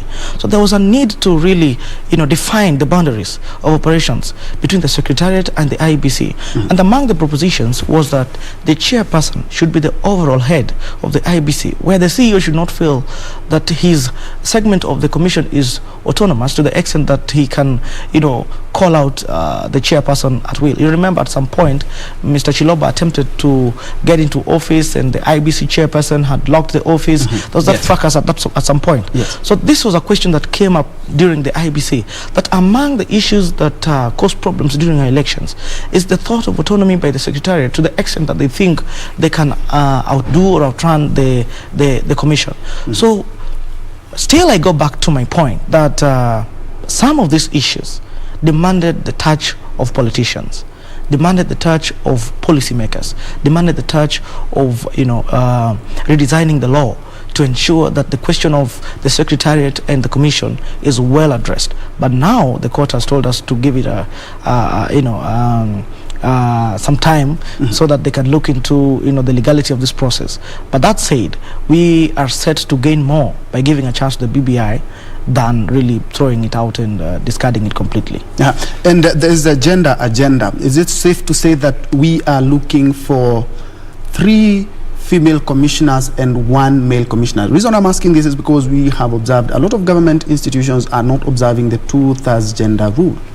I agree with you. Personally, I'm an advocate of gender parity. I really say and support that women should be given a chance in leadership in any area, leadership politically, leadership in business, everywhere else. Historically, our women have been disadvantaged and they've not gotten a chance to take part in decision making, particularly within our country. And therefore, right now the IEBC is composed of 3 men. And we need 7 commissioners. Yes. Now, 2/3 of that, or 1/3 of that, the lowest they should get is 3 women right now. So out of the 4 commissioners, it is safe to say that the IEBC is compelled by law to give a chance to 3 women right now. And therefore, we are expecting that at the end of this process, it will result into 3 ladies and 1 gentleman. You wanted to add something on that, and still, while at it, the infrastructure question is cropping up each and every time. We saw the biometrics fail in 2013. We have issues with servers, and it's also something that has also crept in. Perhaps as you add on that. Yeah, I wanted to add on what my friend here has talked of, the composition of the IEBC. And I think it's also paramount to remember that the Constitution dictates that we must have regional balancing. And so I'm also expecting that because out of the 3 commissioners that we have, I think 2 of them are of a particular origin and such. So I'm expecting that the selection panels will also consider the same as they do with the gender. But still, you'll allow me to just talk a little bit of what he has just talked about the BBI, because personally, in my opinion, I don't think the BBI was actually set to provide any solution in terms of sorting out the election disputes, because but this was supposed to be the first thing that it was supposed to cure. Of course, each and every cycle of elections, we have violence, we have cases of malpractices in elections. That was one of the things that was supposed to cure. It was good, supposed, in quotes, because that is exactly what the pioneers of the same were telling Kenyans. But when you look at the content of the BBI, and even the energy that they are putting on the BBI, you realize that they are more concerned about other issues rather than the real problems of our country. Why do you say that? That's an opinion. Yes, that's my opinion. Yes. Because if we really were honest about discussing about issues of election disputes and such, yes, I think we had easier ways of solving those issues. Like now, if we would have tried to look at the Elections Act, we tried to see where we can amend through Parliament without necessarily relying on the referendum issues. We would have because like now the proponents of BBI, one being a former Prime Minister Raila Odinga, is one of the guys who have been very vocal in the past years about the election malpractices. All of a sudden you find him very quiet for all those 3 years. He has actually not been talking about the malpractice. He has actually been just discussing problems, not really trying to give the solution. I think we can shove the BBI discussion for now, because of the interest of time, and of course looking at the IEBC. Looking at maybe I can just get into the issue of infrastructure, because I think the challenge we have with our IEBC is that they have actually not been so keen in ensuring that they set up their work. They have actually not been able to plan themselves timely. Perhaps the commissioners were not very confident that they will make it up to this time. I don't know. It seems like Chebukati was not very confident in that. But I think it is our high time that as Kenyans we have a very serious, candid conversation about the kind of infrastructure we need for management of elections in our country. Because if you look at the biometric registration, it failed. It has actually not delivered. The IEBC did not manage to deliver what we really expected. And one key thing I'll still go back to is the issue of the transmission of results, because that was actually a key problem during the past elections. Yes. That is something that we need to be very keen on. This is something that every Kenyan needs to be confident that the system that IEBC is going to use are going to be systems that we can depend on and every Kenyan has confidence in, so that at least even when it comes to issues of election disputes, we will not have problems in opening the servers and such. These are things that the excuses will not be there, because we need to understand the whole system, so that at least even the candidates, and as they present themselves to the people, they know very well that these systems of IEBC are going to work. And now I want to add something to what he says. In my view, the question of infrastructure on the IEBC, everything is hardware to the extent of the election date until the point where now we want to transmit results. This is where the software comes in, where now the confusion begins. Yes. And it's very unfortunate. But all the hardware bits can be sorted out even overnight. The most important aspect of an election is transmission of results. How then are we sure that what is at the polling station is what shall be transmitted and be relayed on the screen at Bomas of Kenya, which then probably is what they should, they'll choose as their tallying center. Now, this is where the problem always is. How do we confirm that what is read at the polling station is what is received at the tallying center? If IEBC can solve this problem, which is a challenge to them, and I have a proposition, in my view, the IEBC should coordinate with our media stations, so that the media have a presence in almost every polling station in this country. That what the polling station clerk or the presiding officer announces at the polling station remains as the true record of accounts and is what is relayed at the IEBC tallying center. If this can be done, there would be no point of having to wait the whole day or even 4 days or even a week for IEBC to give us the results. The media themselves, verified as they are and having coordinated with the IEBC, would be able to relay to us that really from Mount Kenya region or let's say Kiambu County, this candidate is winning by this much, and it is reliable because they were present at the polling station, the basis of the election. Indeed. And still on the same, do we need some legislation? Because looking at 2013, still on infrastructure, looking at 2013, we had an issue of the biometrics, and we also had the chicken gate scandal, of course, the printing, one of the infrastructure challenge that was what we faced as a country. And of course, in 2017, we had the issue of server. Perhaps should we fortify everything when it comes to infrastructure with some laws, perhaps to make sure that we do not experience such challenges? Paperwork, as you've talked about, a lot of our work is manual. From my lenses, I don't think Kenya lacks so much in laws. You know, we almost in every aspect Kenyans that we seem to be. 2013 we had an issue, even when the commission led by Isaac. To an extent, it's agreeable that there are a few areas here and there that should get the touch of redefining the law in some few areas. But really, my thinking is, there's more of the thought of the need to solve the problems than really to just craft laws here and there to ensure that we do this and that. Of course, the law is very important to guide and to set boundaries within which we operate, but my view as a person is all this should be with the consideration that to what extent or to what end do we wish to go with these processes. It's really not about the law that IEBC fails to transmit results properly. It's about just being efficient in what you do, diligent in what you do. If really this needs to ensure that the country gets the results on time and get the proper and accurate results, really I don't think we would be fighting much about the laws that are missing and here and there. This is a responsibility of Parliament, and I hope that they'll come up with ideas of how to fashion the law in a fashion that gives IEBC a chance to operate effectively. They have also noted that in each and every interview they're asking about the issue of corruption. Perhaps you can touch on that as we cross over to KICC. But even before he touches on that, let me just go on that. The question of corruption is very germane in the conversation about our elections and even every other thing about governance in this country. Corruption is a serious problem in Kenya, and we are trying to find a way of solving it, but we haven't gotten a proper direction about how to solve the question of corruption.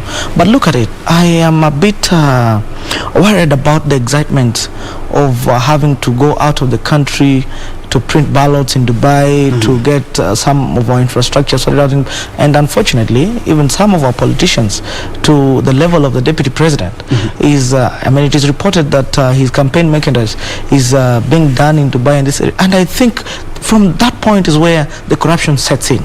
This question of the procurement process. When the procurement process is covered in... I'm informed that the session is back, where we will be having Dr. Catherine Mushiru, who will be the second candidate for the second day facing the panel. Let's cross over to KICC. All right.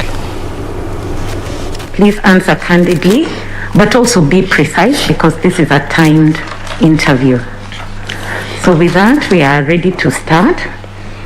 And I'll start by asking you to share with us aspects of your career and experience that demonstrate that you would be the ideal candidate to be appointed as an IEBC commissioner. Thank you, Chair. My name is Catherine Mushiru Kamido. I am a researcher. I am a curriculum developer, an educator, and I'm an electoral practitioner. Madam Chairperson, allow me to briefly just tell the panel my journey, my career journey, starting with my academic experience. I hold a PhD degree in education policy and management from the University of Durham in the UK. A master's degree in education administration from Kenyatta University and a bachelor's degree from Kenyatta University. In terms of my career, I started my career as a graduate teacher in a school in Kajiado, where I was tasked with the responsibility of starting a department that was non-existing as a young graduate. And by the time I left, Madam Chair, that department was in place. Madam Chairperson, from teaching after my master's degree, I joined the Kenya Institute of Education, which is currently Kenya Institute of Curriculum Development, in the Division of Research, Monitoring and Evaluation.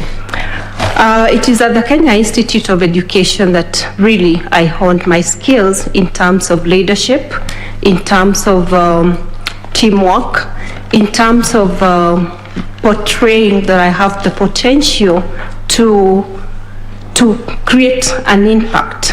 And Madam Chairperson, probably at this point, I would want to say that my career path, and looking at what a commissioner is supposed to do at the IEBC, as somebody who has walked the path, because after the Kenya Institute of Education, where I rose from a program officer to the deputy director in charge of research, monitoring and evaluation, I had the opportunity to demonstrate. I had the opportunity to create impact, and I had the opportunity to lead teams. Madam Chairperson, in Kenya Institute of Education, I was able to create impact in terms of programs that have shaped the education sector in this country. For instance, at the very early stages when child labor was a problem in terms of participation, I was with a team of 3. We were able to do a proposal that helped the institute in terms of infusing child labor messages into the curriculum. And fast forward to the time that I became the deputy director in charge of research, monitoring and evaluation. The summative evaluation of the curriculum was actually vested in my docket, and I was able to at that time I was able to lead the process of evaluating the curriculum in this country, in the primary and secondary curriculum, and it's as a result of that summative evaluation that this country is now enjoying the curriculum-based competency-based curriculum that is actually changing the landscape of education in this country. At the Kenya Institute, at the IEBC, I joined IEBC as Manager, Research and Development. And it is at IEBC where I have been able to bring out my potential in terms of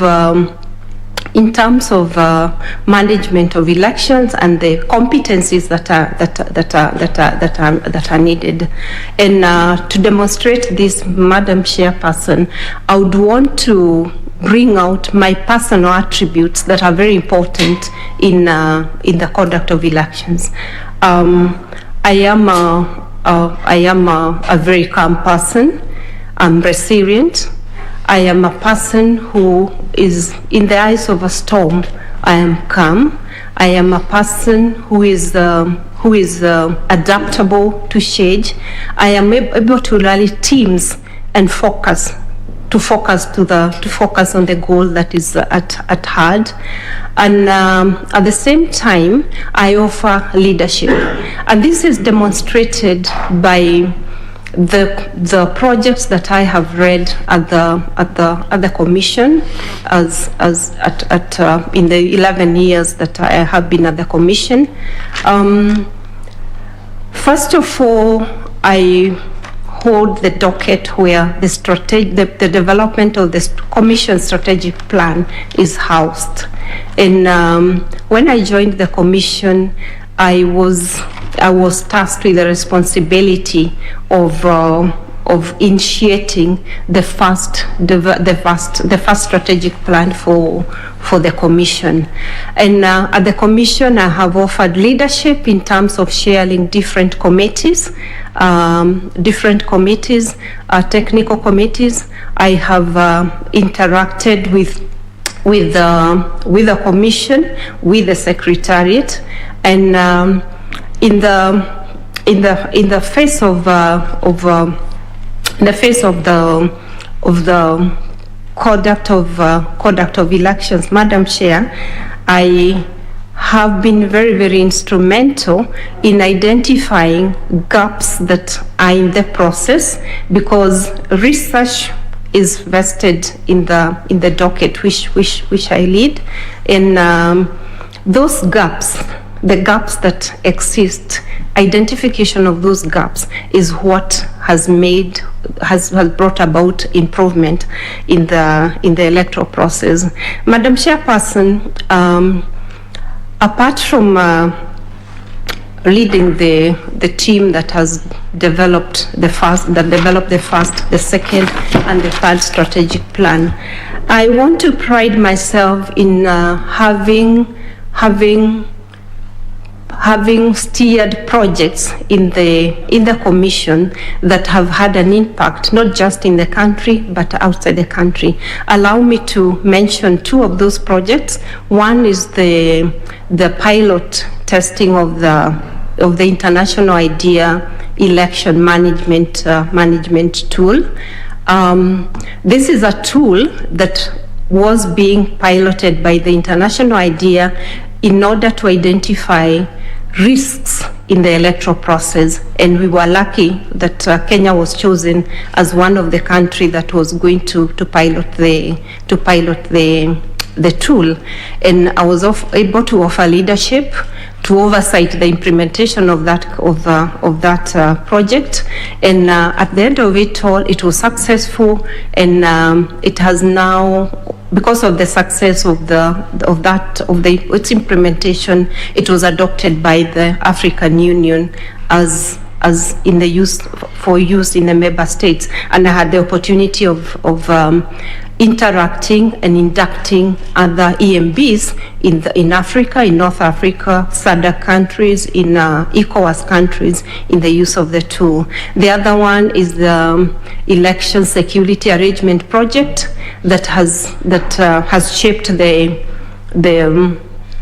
election security in this country, because for the first time it brought the security sector and the commission together to plan for electoral security, and this has improved the way business in terms of securing our elections has actually been conducted. Madam Chair, other attributes that I do have an experience is in terms of international exposure.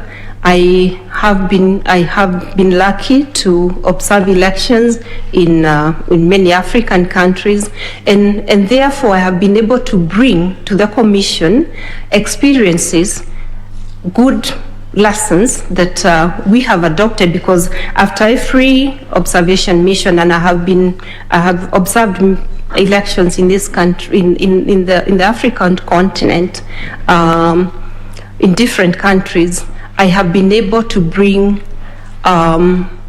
experiences, the do's and the don'ts, and some of them have actually been incorporated to improve our processes. In terms of where I sit, I have been with the Commission for the last 11 years, and having been there for 11 years, and having interacted, because as the person in charge of monitoring the implementation of strategy that the Commission has set, implementation of the policies, I have a bird's eye view of the whole Commission. That is the Secretariat. I understand the Secretariat. I understand the Commission, because, Madam Chairperson, as I present papers to the board, to the Commission, I do interact with them. In order for me to be able to guide in the development of the strategic plan, I have to interact with the Commission so that I'm able to get their thinking and then build that into a proposal, into a draft that is presented to them for adoption. Madam Chairperson, when it comes to understanding the Secretariat, having lived that life in the Secretariat, I do understand where the gaps are. I do know what is it that can inspire, what is it that can make the Secretariat more productive in terms of ensuring that the policies, the strategies that the Commission sets are actually delivered for the better of this country. Madam Chairperson, elections are stressful. They cause a lot of pressure. I am one person who actually is able to withstand pressure, and I'm able to rally my teams, the teams that I've worked with, even in very, very difficult situations, to focus on the goal and to minimize the pressure that they feel. And Madam Chair, maybe one thing that Kenyans may not know is that the Commission has a very high turnover of staff. And why does this happen?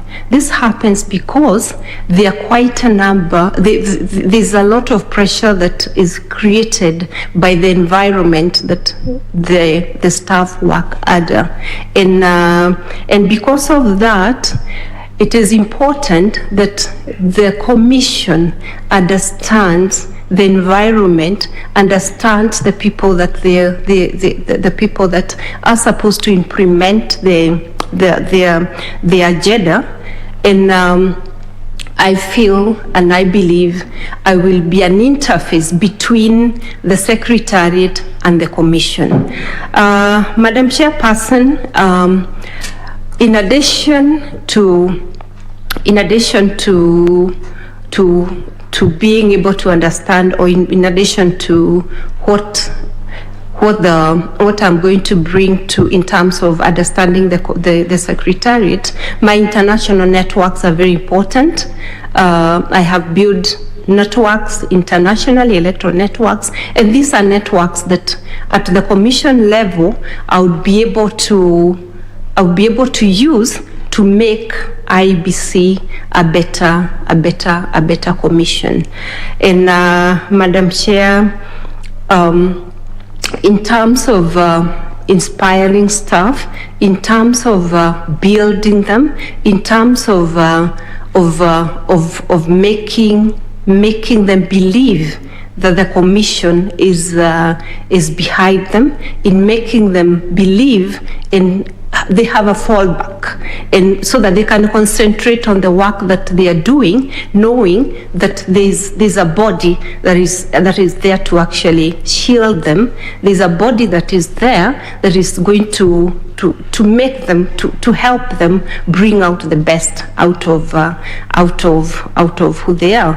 And then, Madam Chairperson, I believe and I know that with my background in policy development, policy implementation, then I'll be implementing what I understand.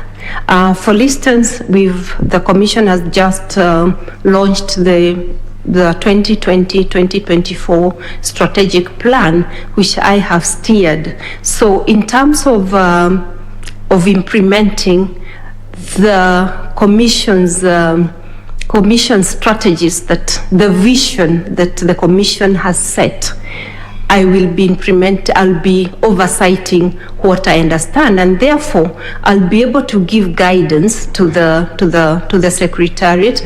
I'll be able to share with my colleagues, my commissioner colleagues, in terms of the insights, and especially if appointed, I'll be among 3 other new commissioners. I'll be happy, I'll be glad to induct them, although the induction will not be part of my official responsibility. It will be good to share with my colleagues the insights that would help us shape the commission and make it a better commission.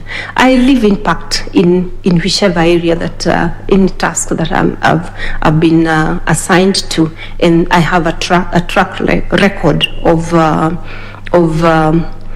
having done and facilitated programs that have actually made a difference in this country. And given an opportunity, I am confident that I'll be able to make the commission a better commission. Thank you. Thank you so much, Dr. Kamindo. Maybe you can confirm if you are a registered voter? Yes, I am a registered voter, Madam Chairperson. Okay. Where did you vote in the last election? I voted in Thika Town Constituency, Heshima Primary School polling station. Thank you. I'll now request Mr. Morris Kimuli to ask you a few questions. Thank you very much, Madam Chair. Dr. we looked at the answer you provided for your case study. Yes. And one of the issues you raised in your case study is the question of management of the voter register. And you referred to the need to respect the applicable timelines and guidelines in the management of the voter register. Now, what are these timelines you are referring to in your case study? Thank you for that question. The voter register is a very important document in the credibility of an election, and it's guided by law. First of all, it is a continuous process. Voter registration is a continuous. What law?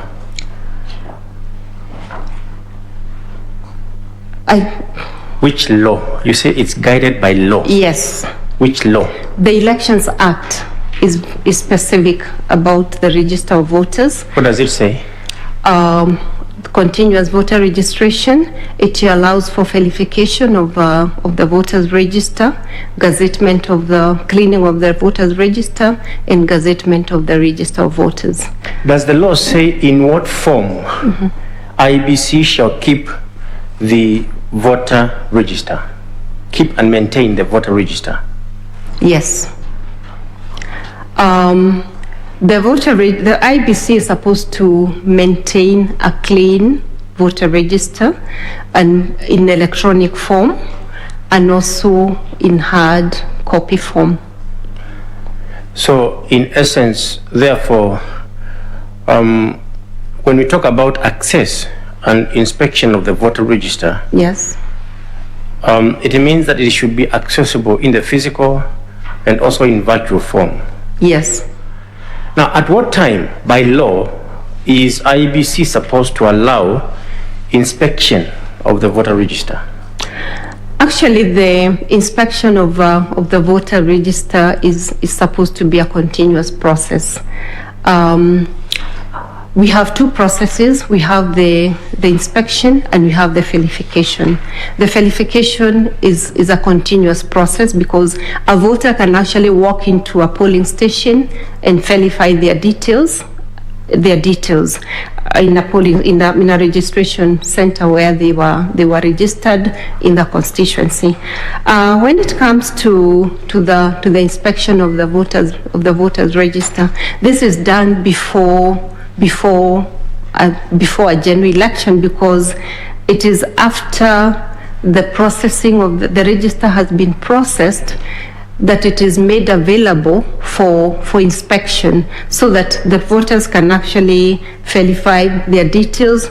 They can certify that the details that they have are actually correct, and that should be 6 months before the general election. Now, what is the purpose of, you say that the purpose of verification is to know whether your details are okay. Yes. Now, what about when there is a by-election? Are you supposed to verify before you go to vote whether your details in the voter register are okay? When there is a by-election, there is ring-fencing of registration, meaning there are no new registrations that take place in that particular electoral area, and there's no harm, and there's nothing that stops a voter from walking to a polling to a constituency office to verify their details of their registration details. There's nothing that would stop a voter from doing that. What I'm asking is whether IEBC has the legal framework to allow, just as it is done during a general election, to allow inspection and verification of the details before a by-election. No. Do you think that is necessary? I think it's necessary for members of the public who are going to vote in a by-election to be allowed? Given the fact that when there is a by-election, the expectation is that it's the members, the people who are registered, and this would apply if the by-election is actually caused by a petition, a successful petition. But I think, in my own opinion, it would be a good practice if the by-election is as a result of any other causes other than a petition, because in a by-election that is caused by a petition, then it is expected that it's those voters who voted in the previous election that will be participating in the by-election, and that is why the registration is actually stopped. Now, you say that the register also exists in the virtual form. Does that mean that for me to inspect and to verify my details, I do not have to walk to IEBC offices?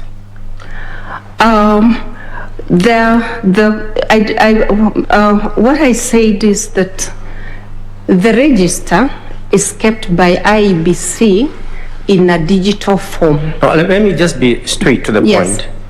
If I want to verify my details and I want to do it virtually, especially during this time, is there a platform that exists for doing that? Yes, it exists, but the platform that exists does not give all the details that you'd want to verify as a voter. Now, the responsibility to manage and keep and make available the voter register to the public, is it a responsibility of the commission or is it a responsibility of the secretariat? It is the responsibility of the secretariat. You've been in the secretariat for how long? 11 years. Is this a question perhaps you have raised in terms of managing the legal policy regarding this matter? In the 11 years you have worked with the commission? Thank you for that question. After every process takes place, there's monitoring and there's evaluation of that process. And the issue of the voter register, the registration and the issue of voter register has actually been flagged out as one of the areas that need improvement, that need to be enhanced. So in essence, what you're saying is that where you are in the secretariat, you are able to originate legal policy towards addressing the voter register, and you don't necessarily need to be a commissioner to do that. What in my understanding, what happens is when a gap is identified that could affect the conduct of election, there is the relevant directorate that is in charge. For instance, the case that you're addressing, there's the directorate of legal and public affairs. And when the gap is identified, that directorate is supposed to come up with a proposal, present it to the relevant mechanisms in the commission, present it to management. From management, it goes to the committee, to the legal committee. From the legal committee, it goes to the commission. So I get that. Yeah. I'm just saying that there is a lot you can do when you are in the secretariat, not just necessarily in the commission. There's a lot you can do. True. And the law allows you to do a lot. Yes, it is true. Now, whose role is it to originate policies on, to originate the activity of boundary delimitation? Is it the secretariat or the commission? The boundaries, the delimitation of electoral boundaries is actually one of the mandate of the commission. Does the secretariat have a role by law in boundary delimitation? The secretariat will implement the policies and the strategies that the commission is going to develop. So they have the implementation role. Just one last question, Daktari.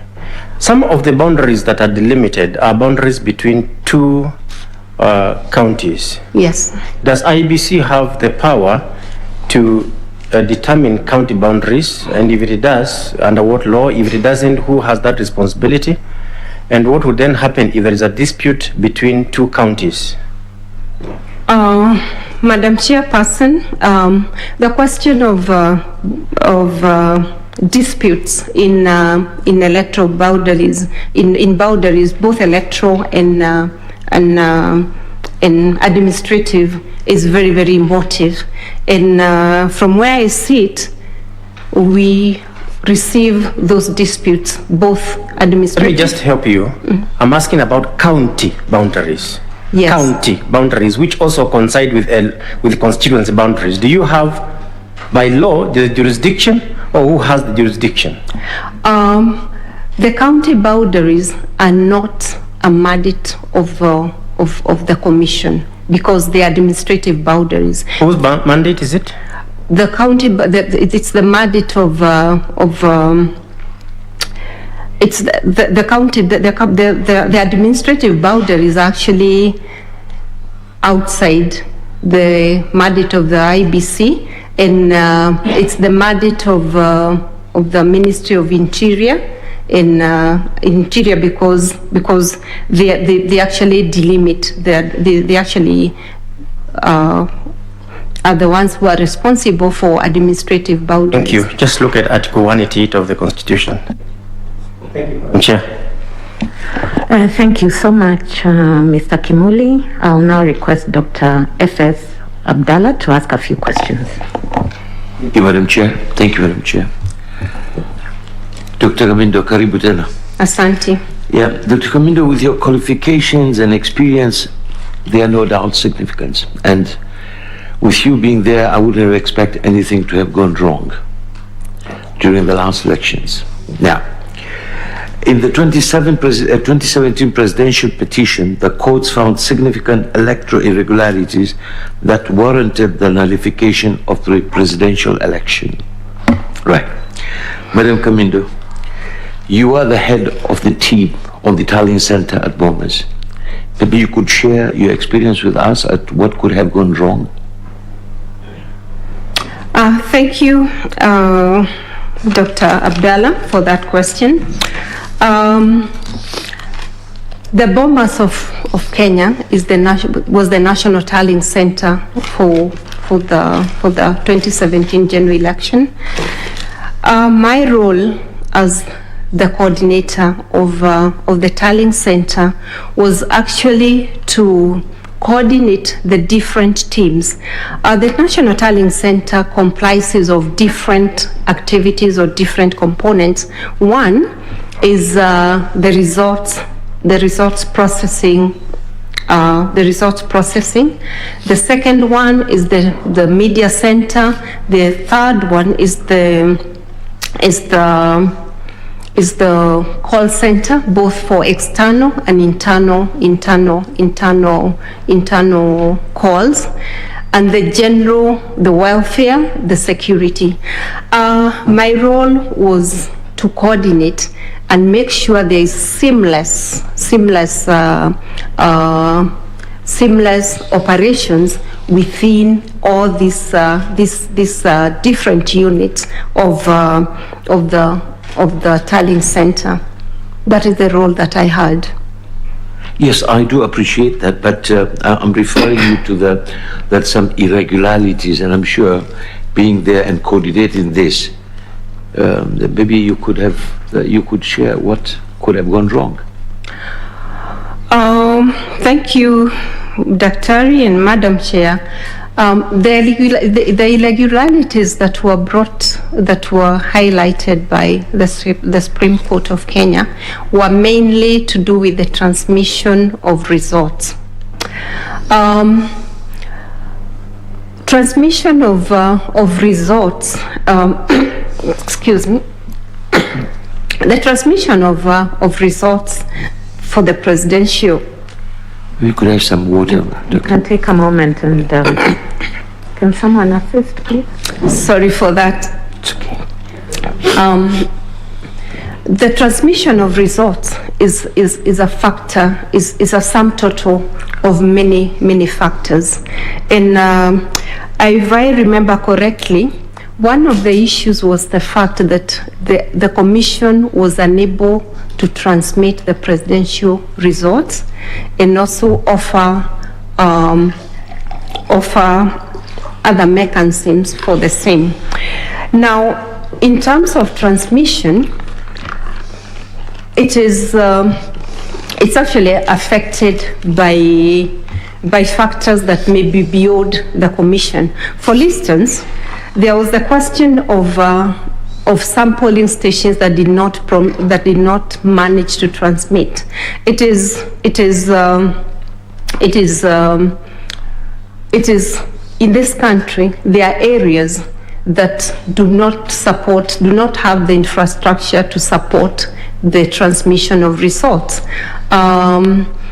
because the text, the results are transmitted in form of text, and they are transmitted in form of an image, where the results form is actually the photograph is the result form is scanned and transmitted.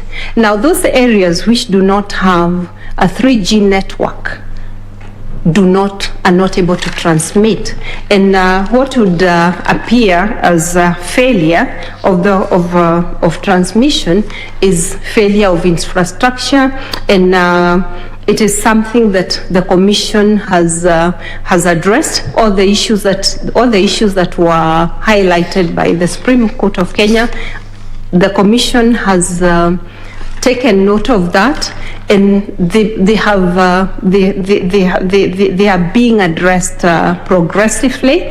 And I want to believe that with the stakeholders, other stakeholders who have a stake in this infrastructure, we'll be having better transmission of results. Thank you for that explanation.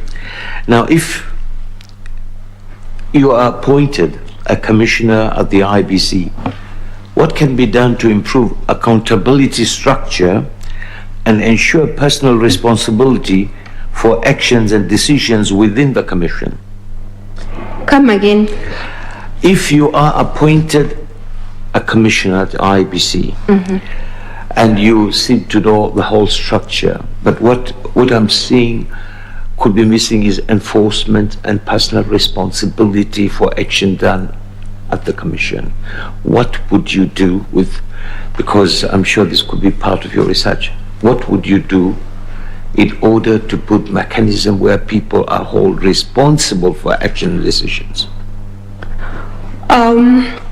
Madam Chairperson, if appointed a commissioner at the IEBC, one of the things that I would do is, and actually it is in a strategic plan, is strengthening the corporate governance of the commission. For instance, the decision-making process, strengthening the committees of the commission. Secondly, holding people, mechanisms for holding people accountable for decisions and actions that they make. And I think that is already there. What needs to be done is to enhance that accountability in terms of, for instance, if it is at the headquarters, where directorates will have to give quarterly reports to the relevant committees of the commission, and that translates it is transmitted to the commission, so that the commission can be able to identify any gaps that could be existing that could forestall the implementation of some of the strategies that they have set. Thank you, Doctor. Next one. Political influence or attempts to infiltrate the IEBC through a commissioner is a risk that past commissions have failed. What can the commission do to mitigate this risk? Interference by political individuals or parties. Thank you, Madam Chair and Dr. Abdallah. I think it's very clear what the commission is supposed to do in terms of carrying out its business. The independence of the commission is entrenched in the Constitution, and if people followed the law, the rules and the procedures, I don't think there should be any room for interference and interference by the political class. Yes, Doctor, but those laws have been there, and they're still there, but there's still interference. Daktari, I may not share your view, because unless there is evidence that there is interference, most of the times it can be perception. And what we need to appreciate is that the political class, the candidates, the parties are very, very strong stakeholders of the commission, and the commission cannot be able to ignore them. But it is up to the commission to have mechanisms to make sure that the law is followed. It carries out its business according to the law. And that will shield it from any interference. And of course, bearing in mind that somebody who holds the office of a commissioner, the IEBC, is supposed to be a person of integrity, is a person who is supposed to be above board. Right. Yes, Doc. I'm sure you are aware that the IEBC Commission have experienced negative publicity and a negative public image. What do you think this is so? Thank you for that question, Madam Chair. It's true that negative publicity, low ratings of the commission have been there, and having been in the commission for 11 years now, what I think is, and I believe is what may be causing this negative publicity and also low rating of the commission among the Kenyans.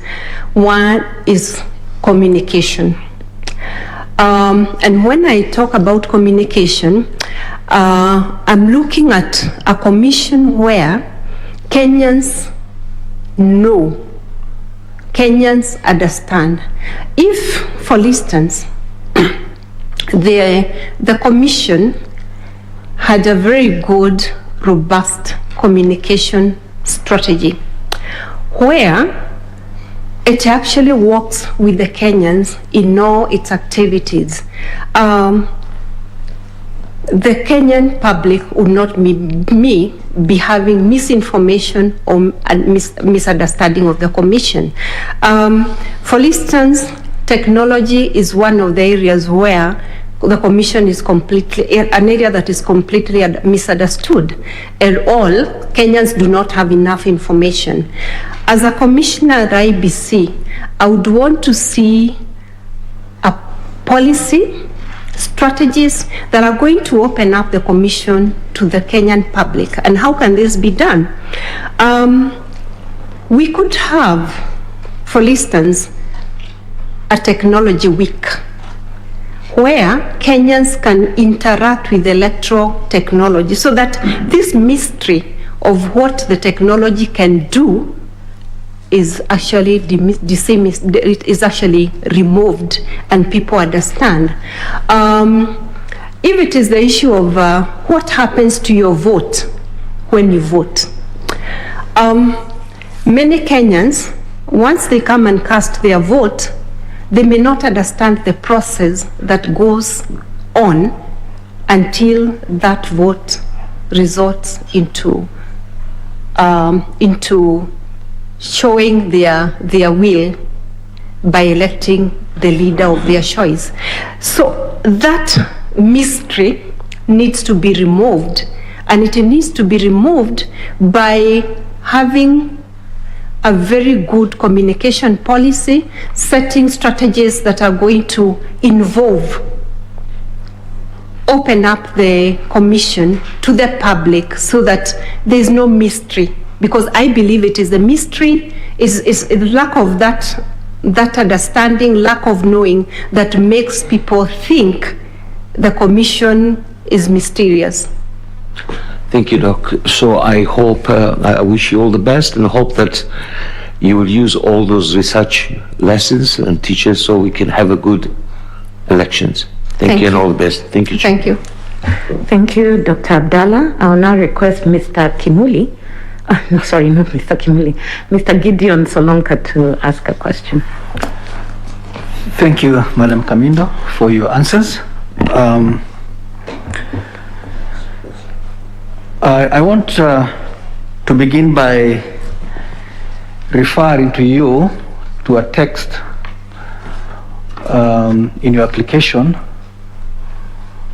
where, and I will read word for word what you said, that trust in an election management body is an important aspect in enhancing credibility of an election.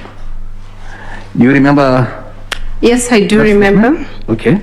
Now, the commission, after every election, and there is some linkage with what panelist Dr. Abdallah has asked you. After every election, and you are in this country, has been under attack from political class for bungling elections, threatening their removal. Okay? Every election, you remember the Kivuitu Commission, you remember the Hassan Commission, and now the Chebukati Commission. Yeah. After an election, everybody is saying these people must go. Yes. Now, if appointed as a commissioner, what measures will you seek to initiate to stop this narrative? Thank you, Madam Chair. And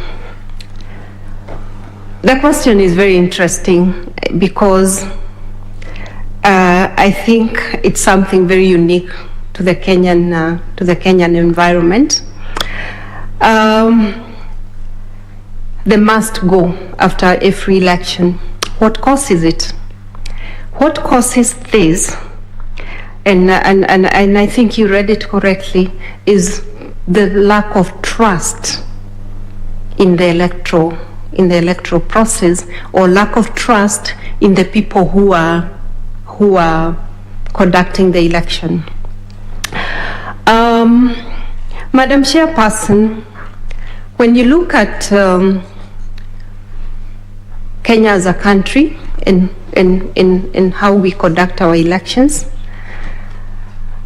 the question of trust is pertinent not just to the commission or to the election management body, but to the Kenyan Republic, to the Kenyan public. And I am going to repeat to relate what I answered when I was answering Dr. Abdallah's question. The question of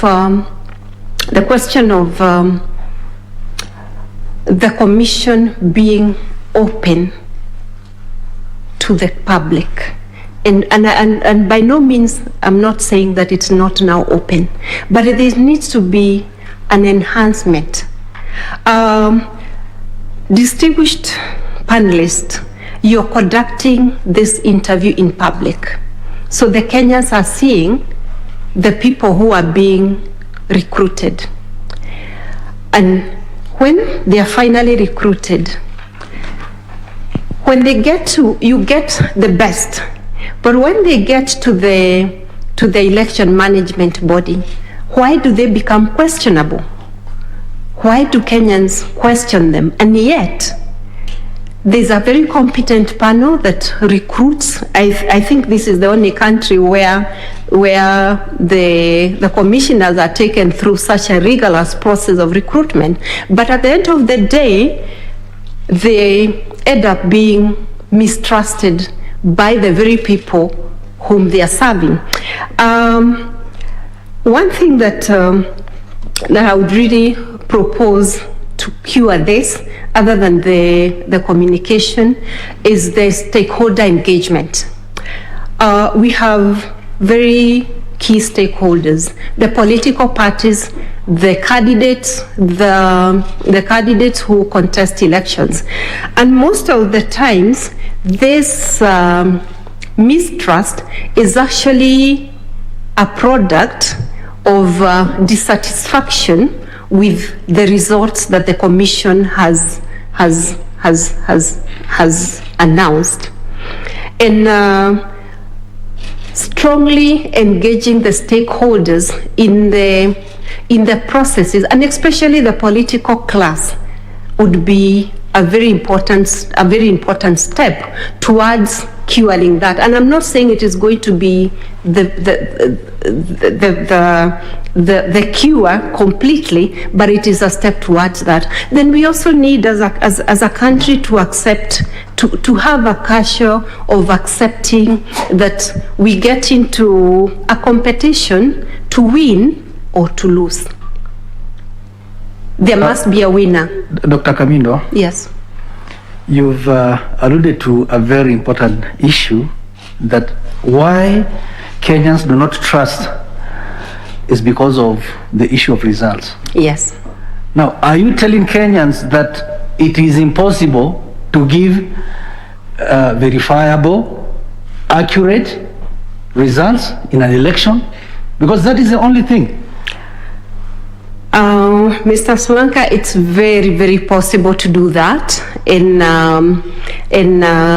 The mechanisms are there, but even when the mechanisms are there, and the commission, and by no chance the commission did not send me here to defend it. I'm giving my own opinion on what would work. Even when the mechanisms of giving credible, verifiable results are there, and they are there. I'm going to demonstrate to you why I think there's it is possible, and it has been done. When results are announced at the polling station, first of all, the whole process at the polling station is witnessed by agents of parties and candidates. They are observers.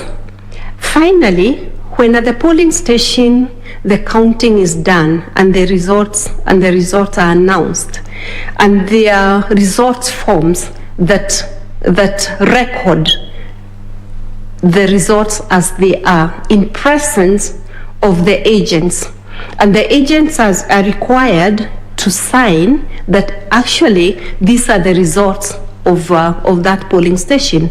They do it. After that form, the agents are actually given that form. They are given a copy of that form, and they take it with them. It is left at the polling station. It is in the box, and it is that result form that it's actually transmitted. So if anybody wanted to verify the accuracy, the correctness of those results, those copies are available, because it is that result form that is actually transmitted, and it's what is used to declare the results once they are tallied. So the mechanisms are there, but the lack of knowing what mechanisms are there is what could actually create that mistrust.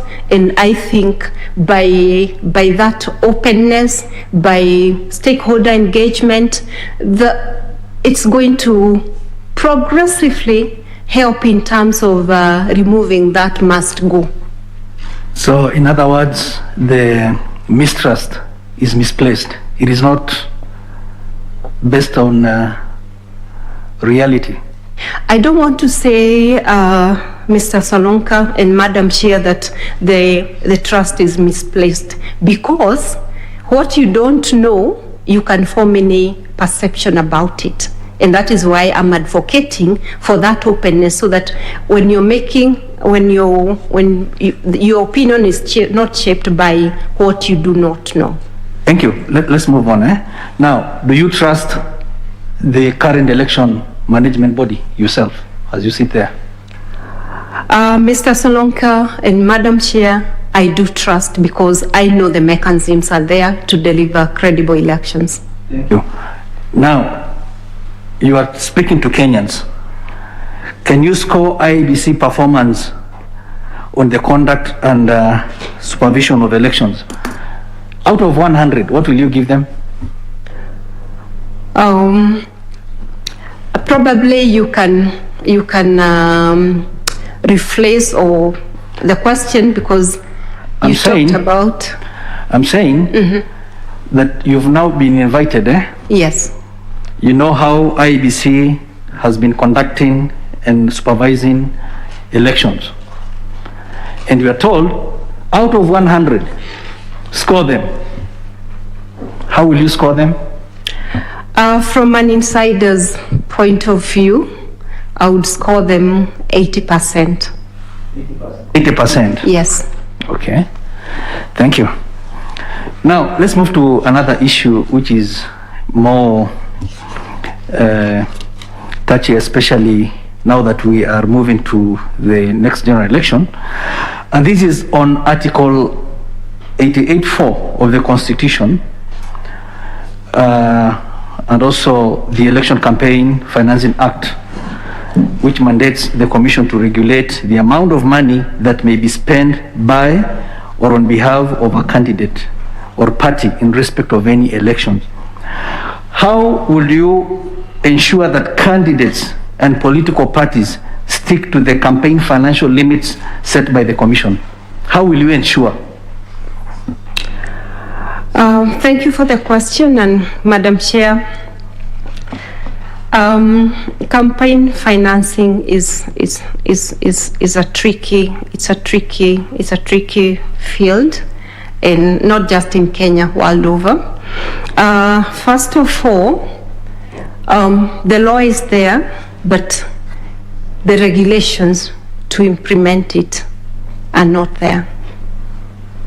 So until the regulations, Parliament avails the regulations to operationalize the Campaign Financing Act, it will be difficult to put in place the policies that are supposed to guide its implementation. So are you saying that in the next general elections, the act will not be applicable? Madam Chair, I am not saying that, because the Commission has submitted drafts of the regulations to Parliament. So as soon as Parliament provides the regulations, the Commission will be able to do that. Will be able to guide.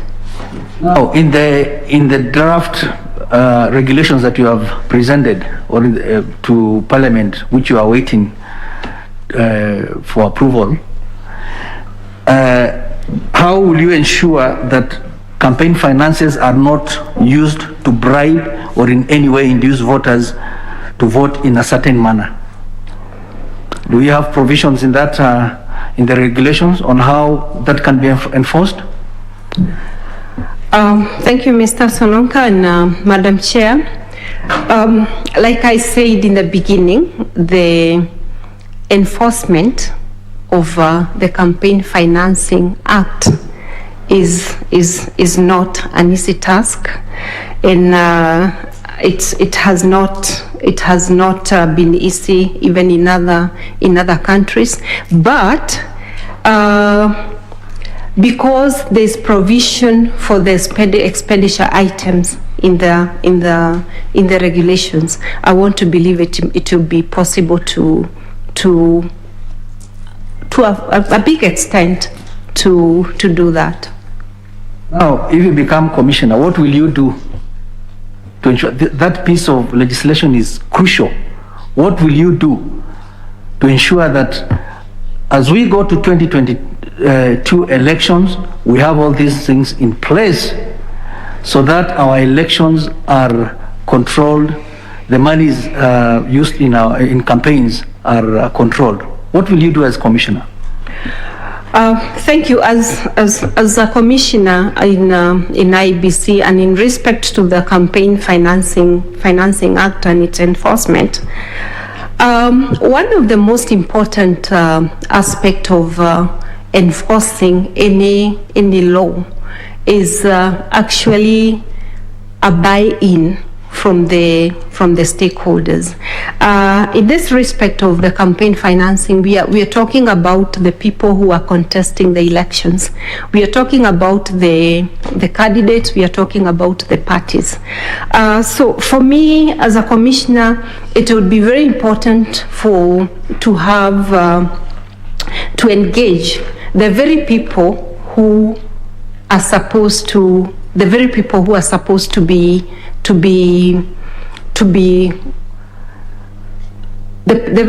who we are supposed, as a commission, we are supposed to ensure that they do not overspend, and this would be very important, because when you come up, although the act is there, the regulations are there, but the commitment of the stakeholders, the commitment of those people who the act is for, would be very, very important. For me, that is one thing that I would really want to see. We read news, and we've heard the chair of IEBC speak of having parallel tallying centers. Is that correct? Thank you. I do not think the commission mentioned parallel tallying center. He talked about having parallel server storage sites, not tallying centers. Because the tallying centers they're actually three in terms of the stages. We have the constituency tallying center, we have the county tallying center, and the national tallying center. So you're saying that here we are talking of parallel what? If what you're talking about is, Madam Chair, is what I understand, and if I can jog my memory, when the commission of the chairman of the commission talked about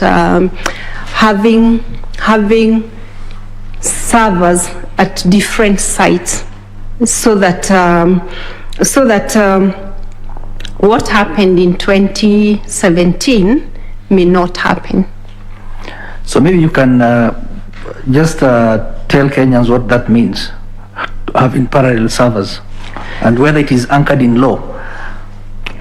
What it means is, I'm not an expert in technology, and I'm giving my answer as a lay person, but a person who also have an understanding of the commission.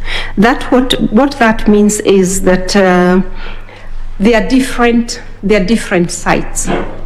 So even if this one fails, there's still an alternative from a layman's point of view. Thank you, and I wish you all the best. Thank you. Thank you, Mr. Solonka. At this point, I'll ask Madam Elizabeth Mayo to ask her questions, and Dr. Kamindo, I will request that you try and be more precise in your responses. Thank you. Thank you, Chair. I will try. Okay, thank you, Chair. Dr. Kamindo, I'd like to refer you to the case study. There is the response you gave in regard to the 1 million dead voters who are in the register. So that was your own response, and you said that to address it, you will establish trust amongst the stakeholders by responding to the issue which has been identified, that is, dead voters in the register. So what, in your view, do you think is the cause of this? Why are we having dead voters in the register? Thank you, Madam Mayo and the chairperson. From where I sit in terms of the register of voters, registration is a continuous process. Of voters is a continuous process. At the same time, cleaning of the register is a continuous process. But we are also alive to the fact that Kenyans, people die even on the election day. There are people who are in the register who will die. So one of the reasons why we could have the voters who are deceased and they are still in the voters register is because of the process that is supposed to be taken to remove somebody from the register, because you have to be sure that this person is actually deceased. And how is that done is by getting data from the registration bureau through the one of the ways is through the chiefs, because the chiefs also have that data. The commission also requests that data from the registration bureau, and then it is transmitted to the registration, to the constituency registration officers, and they are expected to now counter-check, because every death is registered with the chief. They are supposed to counter-check, and once they ascertain that that person is actually dead, they can remove the person from the register. But it has to be very, very certain that the person is dead, and bearing in mind that death will occur every other day, then we will have deceased people in the register, even on the election day. Okay, thank you, Dr. Kamindo. So in line with your response, you have brought it out very clearly that you rely also on data from other institutions, so there are dependencies to what you are doing. So what reform can you bring on board to create effectiveness in cleaning the voter register? Thank you, Madam Chair and Madam Mayor. One of the reforms that would be very, very important is actually, and it has happened in other jurisdictions, is actually linking the civil register with the electoral register, and not. And by saying this, the commission will not be delegating its role or its mandate to another, but this register of the civil register will be used as a base data for the voter register to ensure, to counter-check. Yeah. So what kind of communication will you give your stakeholders so that you can establish that trust? Yeah, such that when people are going to vote, I know I'll get my name in the register. Come again, please. I believe you are aware of cases where people go to the polling station and they're told your name does not exist. Yes. So what kind of communication can you give out there to the people that will help them know that when I go to the polling station, I will not be turned away? Thank you for that question, and I think it's a very important question for the Kenyans. First of all, what happens is that you go to your registration is done biometrically, and there's also a manual registration, because you fill a registration form, and that registration form captures your details. Then your biometrics are taken in form of registration. So if you go to the polling station and your biometrics, for one reason or the other, you're not able to be identified using the biometrics, there is the complementary method that relies on the hard copy to be able to identify the voter. And for that, there is also a form that is filled so that this, for the people to get a record of the people who are identified using the complementary method, so that the process is not abused. So I don't think somebody will miss in both. It's highly unlikely if they were registered. Okay, thank you so much for that. So on your work experience, you indicated that your strength is in strategic communication, strategic planning, am I right? Yes, strategic planning, curriculum development, and supervision. Yes. Yeah. So these are attributes that are actually needed in IEBC. Yeah. So on development of voter education curriculum, what will you include in this curriculum, and how will you enhance supervision to ensure that implementation of what you've put in place is actually being done according to the timelines you've put there, and you are getting actually what you put in the curriculum? Thank you, Madam Chair and Madam Mayor. Curriculum development is actually my strength because I learned theoretically and also practically. In terms of, and I want to inform this panel that I was a lead facilitator in the development of the current curriculum for voter education. And one important aspect of any curriculum is the content that you put in there, and to make sure that the education, the voter education curriculum is addressing the needs of the Kenyans and what the commission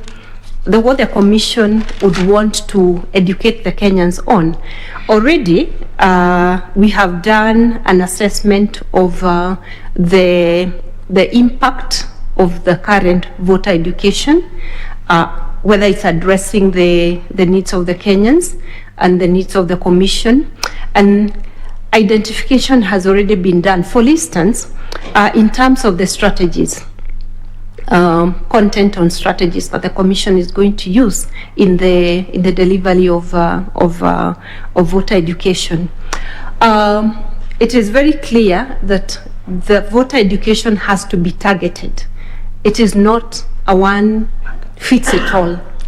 And once that has been done and the curriculum is reviewed, then the training of the people who are going to deliver this curriculum is very, very important, because you can have a very good curriculum, but if the trainers, if the people who are supposed to deliver it actually are not grounded, it is not going to solve the problem. It's not going to meet its objective. So the training, having the correct curriculum support materials that are going to help these trainers in terms of delivery, and of course packaging it in a way that is going to be appealing to the different cadres of aspects of the society.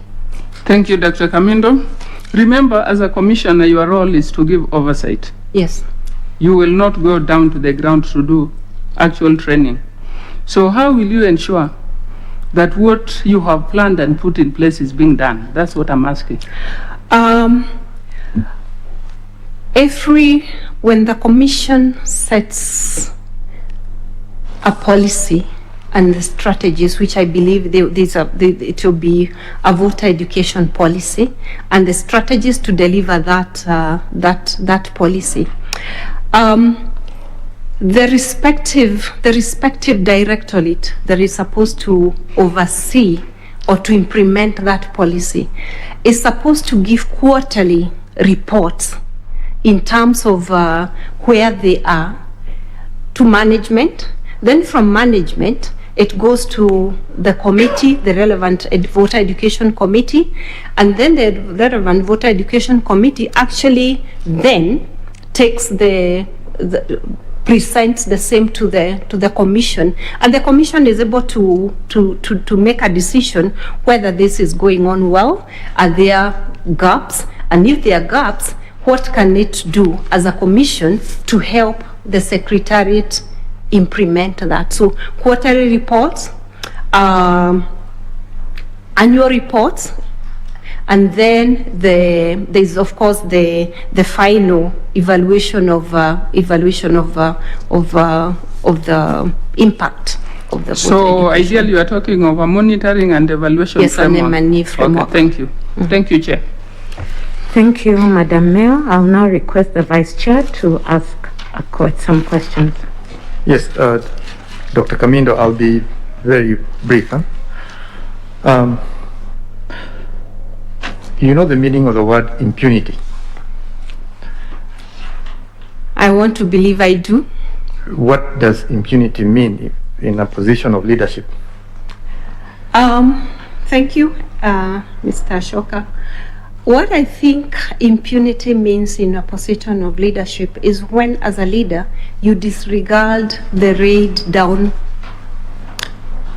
rules and procedures, and you do you act like there are no rules. That's my understanding. Thank you. Perfect, a perfect answer.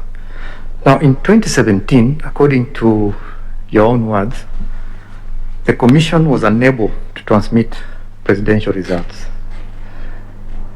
Now, a fundamental role of an electoral body is to transmit, especially those results. If the Commission failed to do this,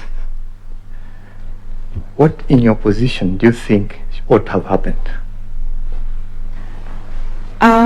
Thank you, Mr. Ashoka. Madam Chair, allow me to make a correction in the statement that the distinguished panelist has made in terms of the Commission failed to transmit. What I said was, in some occasions, in some instances, the results were not transmitted because of lack of infrastructure. And I gave the example of areas where you will be able to make a voice call, but you'll not be able to transmit heavy data because the area is not supported by 3G, at least 3G infrastructure. That's what I meant. I understood that. You even told us, you just said, when you're answering panelist Gideon's question, that you not wish to see the problems the Commission had in 2017 recur. And most of those problems, actually the biggest problem, was to do the transmission of results of the presidential elections. Now, this is what you call fatal failure in terms of responsibility, because if that is your principal responsibility and you fail, what one would expect is you take responsibility. In this case, Kenyans would have expected that not just the Commission, but also personnel responsible for key issues relating to the tallying and transmission of results took responsibility. By that I mean actually resigned. Now, we didn't see this happen, probably except in one case. What was your position as the head of the tallying center, the coordinator of the tallying center? What view did you take? What was your position on this? Thank you. In terms of, and I think Madam Chair did point out this, the tallying center has different components of that act to make that are there to make it functional. What I mean is that tallying is tallying results, and that's the tallying center of presidential results. If the tallying center is not able to provide Kenyans with accurate, verifiable results, transmit and whatever, then what's the role of the tallying center? Fine, okay. I just put you a situation. Now you're a member of the Commission. Yes. Supposing you successfully get appointed. Then there's a problem, there's a computer hitch in the transmission of results. Because of that, the Commission is not able to verify results and declare the winner of the presidential elections. And you only have 1 day to decide what would you do. Now you are in the... Thank you, Mr. Ashoka and Madam Chairperson. Technology fails, and that is a fact, and you have said there could be a hitch. And I think in terms of what the Commission, or as a Commissioner, what I would do is to communicate that to the members of the public. And I want to take an example of what happened in 2010 when we were preparing for the referendum, and the register of voters was put out there, and in the morning when the the Kenyans were supposed to go and verify their details, it was discovered a very huge part of the register had actually not been printed. And what the commission did that time is they actually called a press conference immediately to tell the Kenyans, this is what has happened. We are doing ABCD to address it. That is the approach that I would take, because once you do not communicate and you may be trying very hard to address the issue, but without communication, it's going to create a lot of mistrust. So for me, it is telling the Kenyans, being open, this is what has happened, this is the problem that we are facing, and this is what we are doing towards solving the problem. I think that would help. Thank you, Dr. Camilo. Thank you so much, Vice Chair. I'll now request Reverend Father Mutie to ask you some questions. Thank you, Chair. Thank you, allow me to also... Thank you, Chair. Sorry for that. Allow me to take you through a few more questions. In regards to your CV, in your biodata, you have an experience quite experimental in many because areas. It looks like it's an anger management class taking place on Zoom. So tell me, where are you connecting from today? I'm here in Nairobi. Actually, I'm in one of your sentiments, you said that informed citizens are more likely to make informed choices at the ballot, while well-trained electoral officials enhance credibility of elections by following the right procedures. I continue from where my sister and brother came from and ask, our elections are marred with a lot of malpractices. In your opinion, who is to blame? Is it the uninformed citizenry or the untrained electoral personnel? Thank you, Father. And Madam Chairperson, you said that our elections are marred with a lot of malpractices. There's a lot of there are issues that emerge during our elections, and this is quite open everywhere. Sometimes this is missing, sometimes that is, there are issues that emerge during elections. Even in the process, who is to blame? According to your quote, you said it well, that informed citizens make informed choices. But the informed citizens, but also the trained electoral officials enhance credibility. I'm looking at who is to blame when there is no credibility. Thank you, Father and Madam Chair. Credibility of an election is a sum total of very many factors. One, informed citizens. When citizens are informed, when they make informed choices, and this starts from understanding why do they vote? What does the vote mean to them? Which is part of civic education and to a large extent also voter education, because if we want them to be able to make good informed choices in terms of leadership, then that is actually something that is included in the voter education.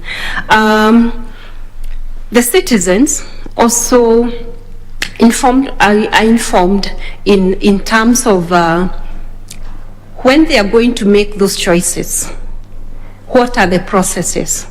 when they understand the processes. For instance, if it is when they are deciding whom to vote for, are they deciding because of as an incentive that they were given, or are they deciding because they believe that this person is the person who can be able to represent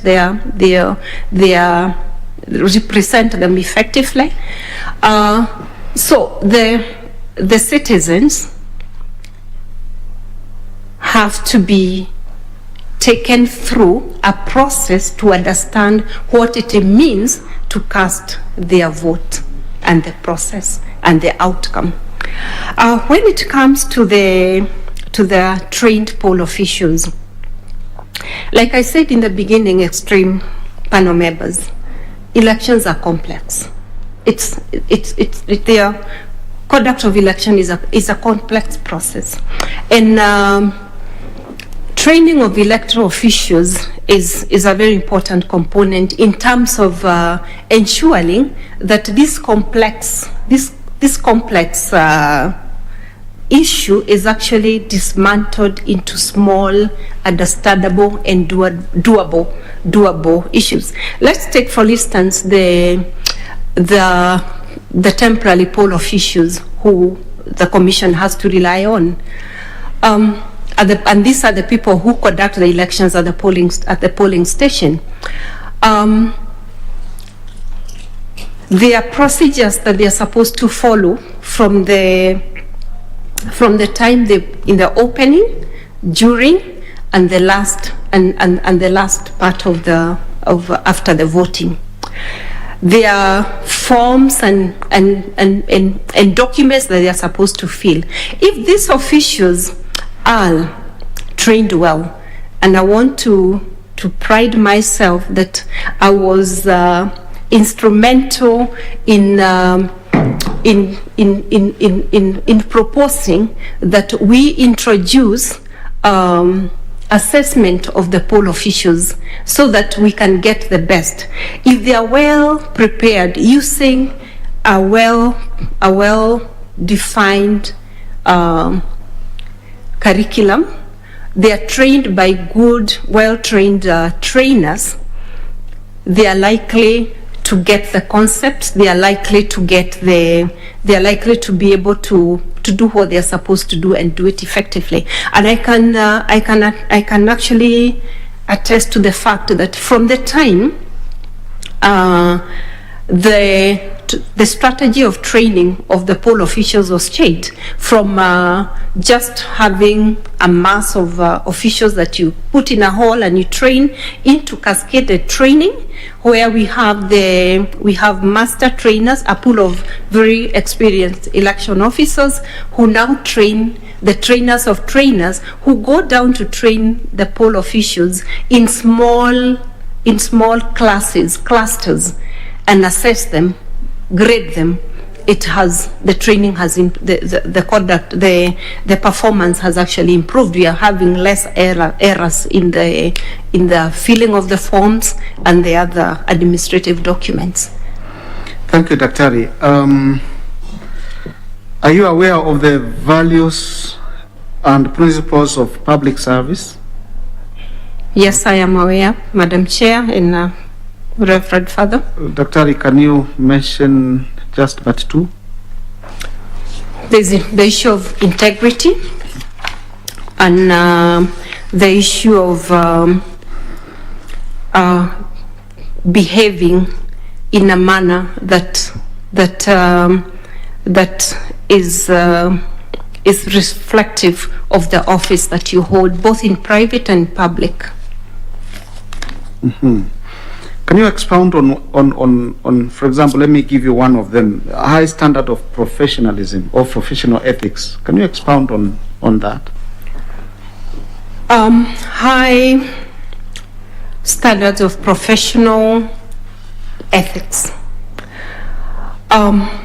What I do understand by that, Madam Chairperson, is the fact that you're going to conduct your business according to the professional standards, according to the laid down procedures, abide by the rules of the rules that guide what you're doing, abide to the code of conduct of the public officers. That's what I understand. Mm-hmm. Thank you. And that should be reflected, Madam Chair, in every aspect of your doing. Thank you, Daktari. Lastly, we've heard about scandals, for example, like the Chicken Gate scandal and other practices that have truly tarnished the image of IEBC. What would you do to protect the integrity of IEBC? Thank you, Reverend Father, Madam Chairperson. Referring to the scandal that you have mentioned, the Chicken Gate that was baptized by the media, it was a scandal out of a procurement process. And the procurement process is guided by law. And what I think, the law is there. What I think in terms of if appointed a commissioner to protect the integrity of the commission in terms of procurement, one is to have a very robust policy on training of the staff in procurement matters, because not every member of staff, while they'll be used, or they will participate in some of the procurement process, the evaluation, not all of them are trained, they are not professionals. So I would advocate for a very robust training regime, such that all the staff who are likely to be involved in one or the other, they actually understand the process, and at the same time enforcing the code of conduct for the staff. Thank you very much, Dr. Kamindo, and thank you so very much also, Chair. Thank you, Reverend Father. Maybe I can bring the interview to an end by asking a general knowledge question to you, Dr. Kamindo. What might be the difference between Madaraka Day and Jamhuri Day? Thank you, Madam Chair. Jamhuri Day is the day, the 12th of December, the day Kenya attained its independence. Madaraka Day, which is on June 1st, it has escaped my mind, I'm sorry.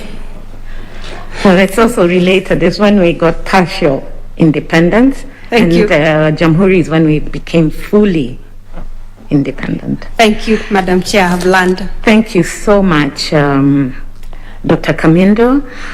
Maybe I can invite you to make any remarks you might want to make to the panel. Thank you, Madam Chair, and distinguished panel members. I do not have a question. I have a comment. First of all, I want to thank you most sincerely for giving me this opportunity to appear before you, have this conversation. I have enjoyed myself. I must say, I have enjoyed the interview, the interaction, and I can only say I am grateful to have had the chance and hope I'll be the right candidate. Thank you. Thank you. Then allow me, let me correct myself. For Madaraka Day we got internal self-rule. All right, so allow me on behalf of the panelists as well as Kenyans, to thank you so much for offering yourself to serve this country in the role of member of the Commission of IEBC. We wish you well.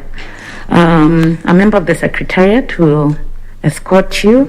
Please ensure that you get all your original documents, and we wish you a good afternoon. Thank you so much. Thank you, Madam Chair, and the panel members. So we will now take a break until 2 o'clock when we will resume for the next interview.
Began.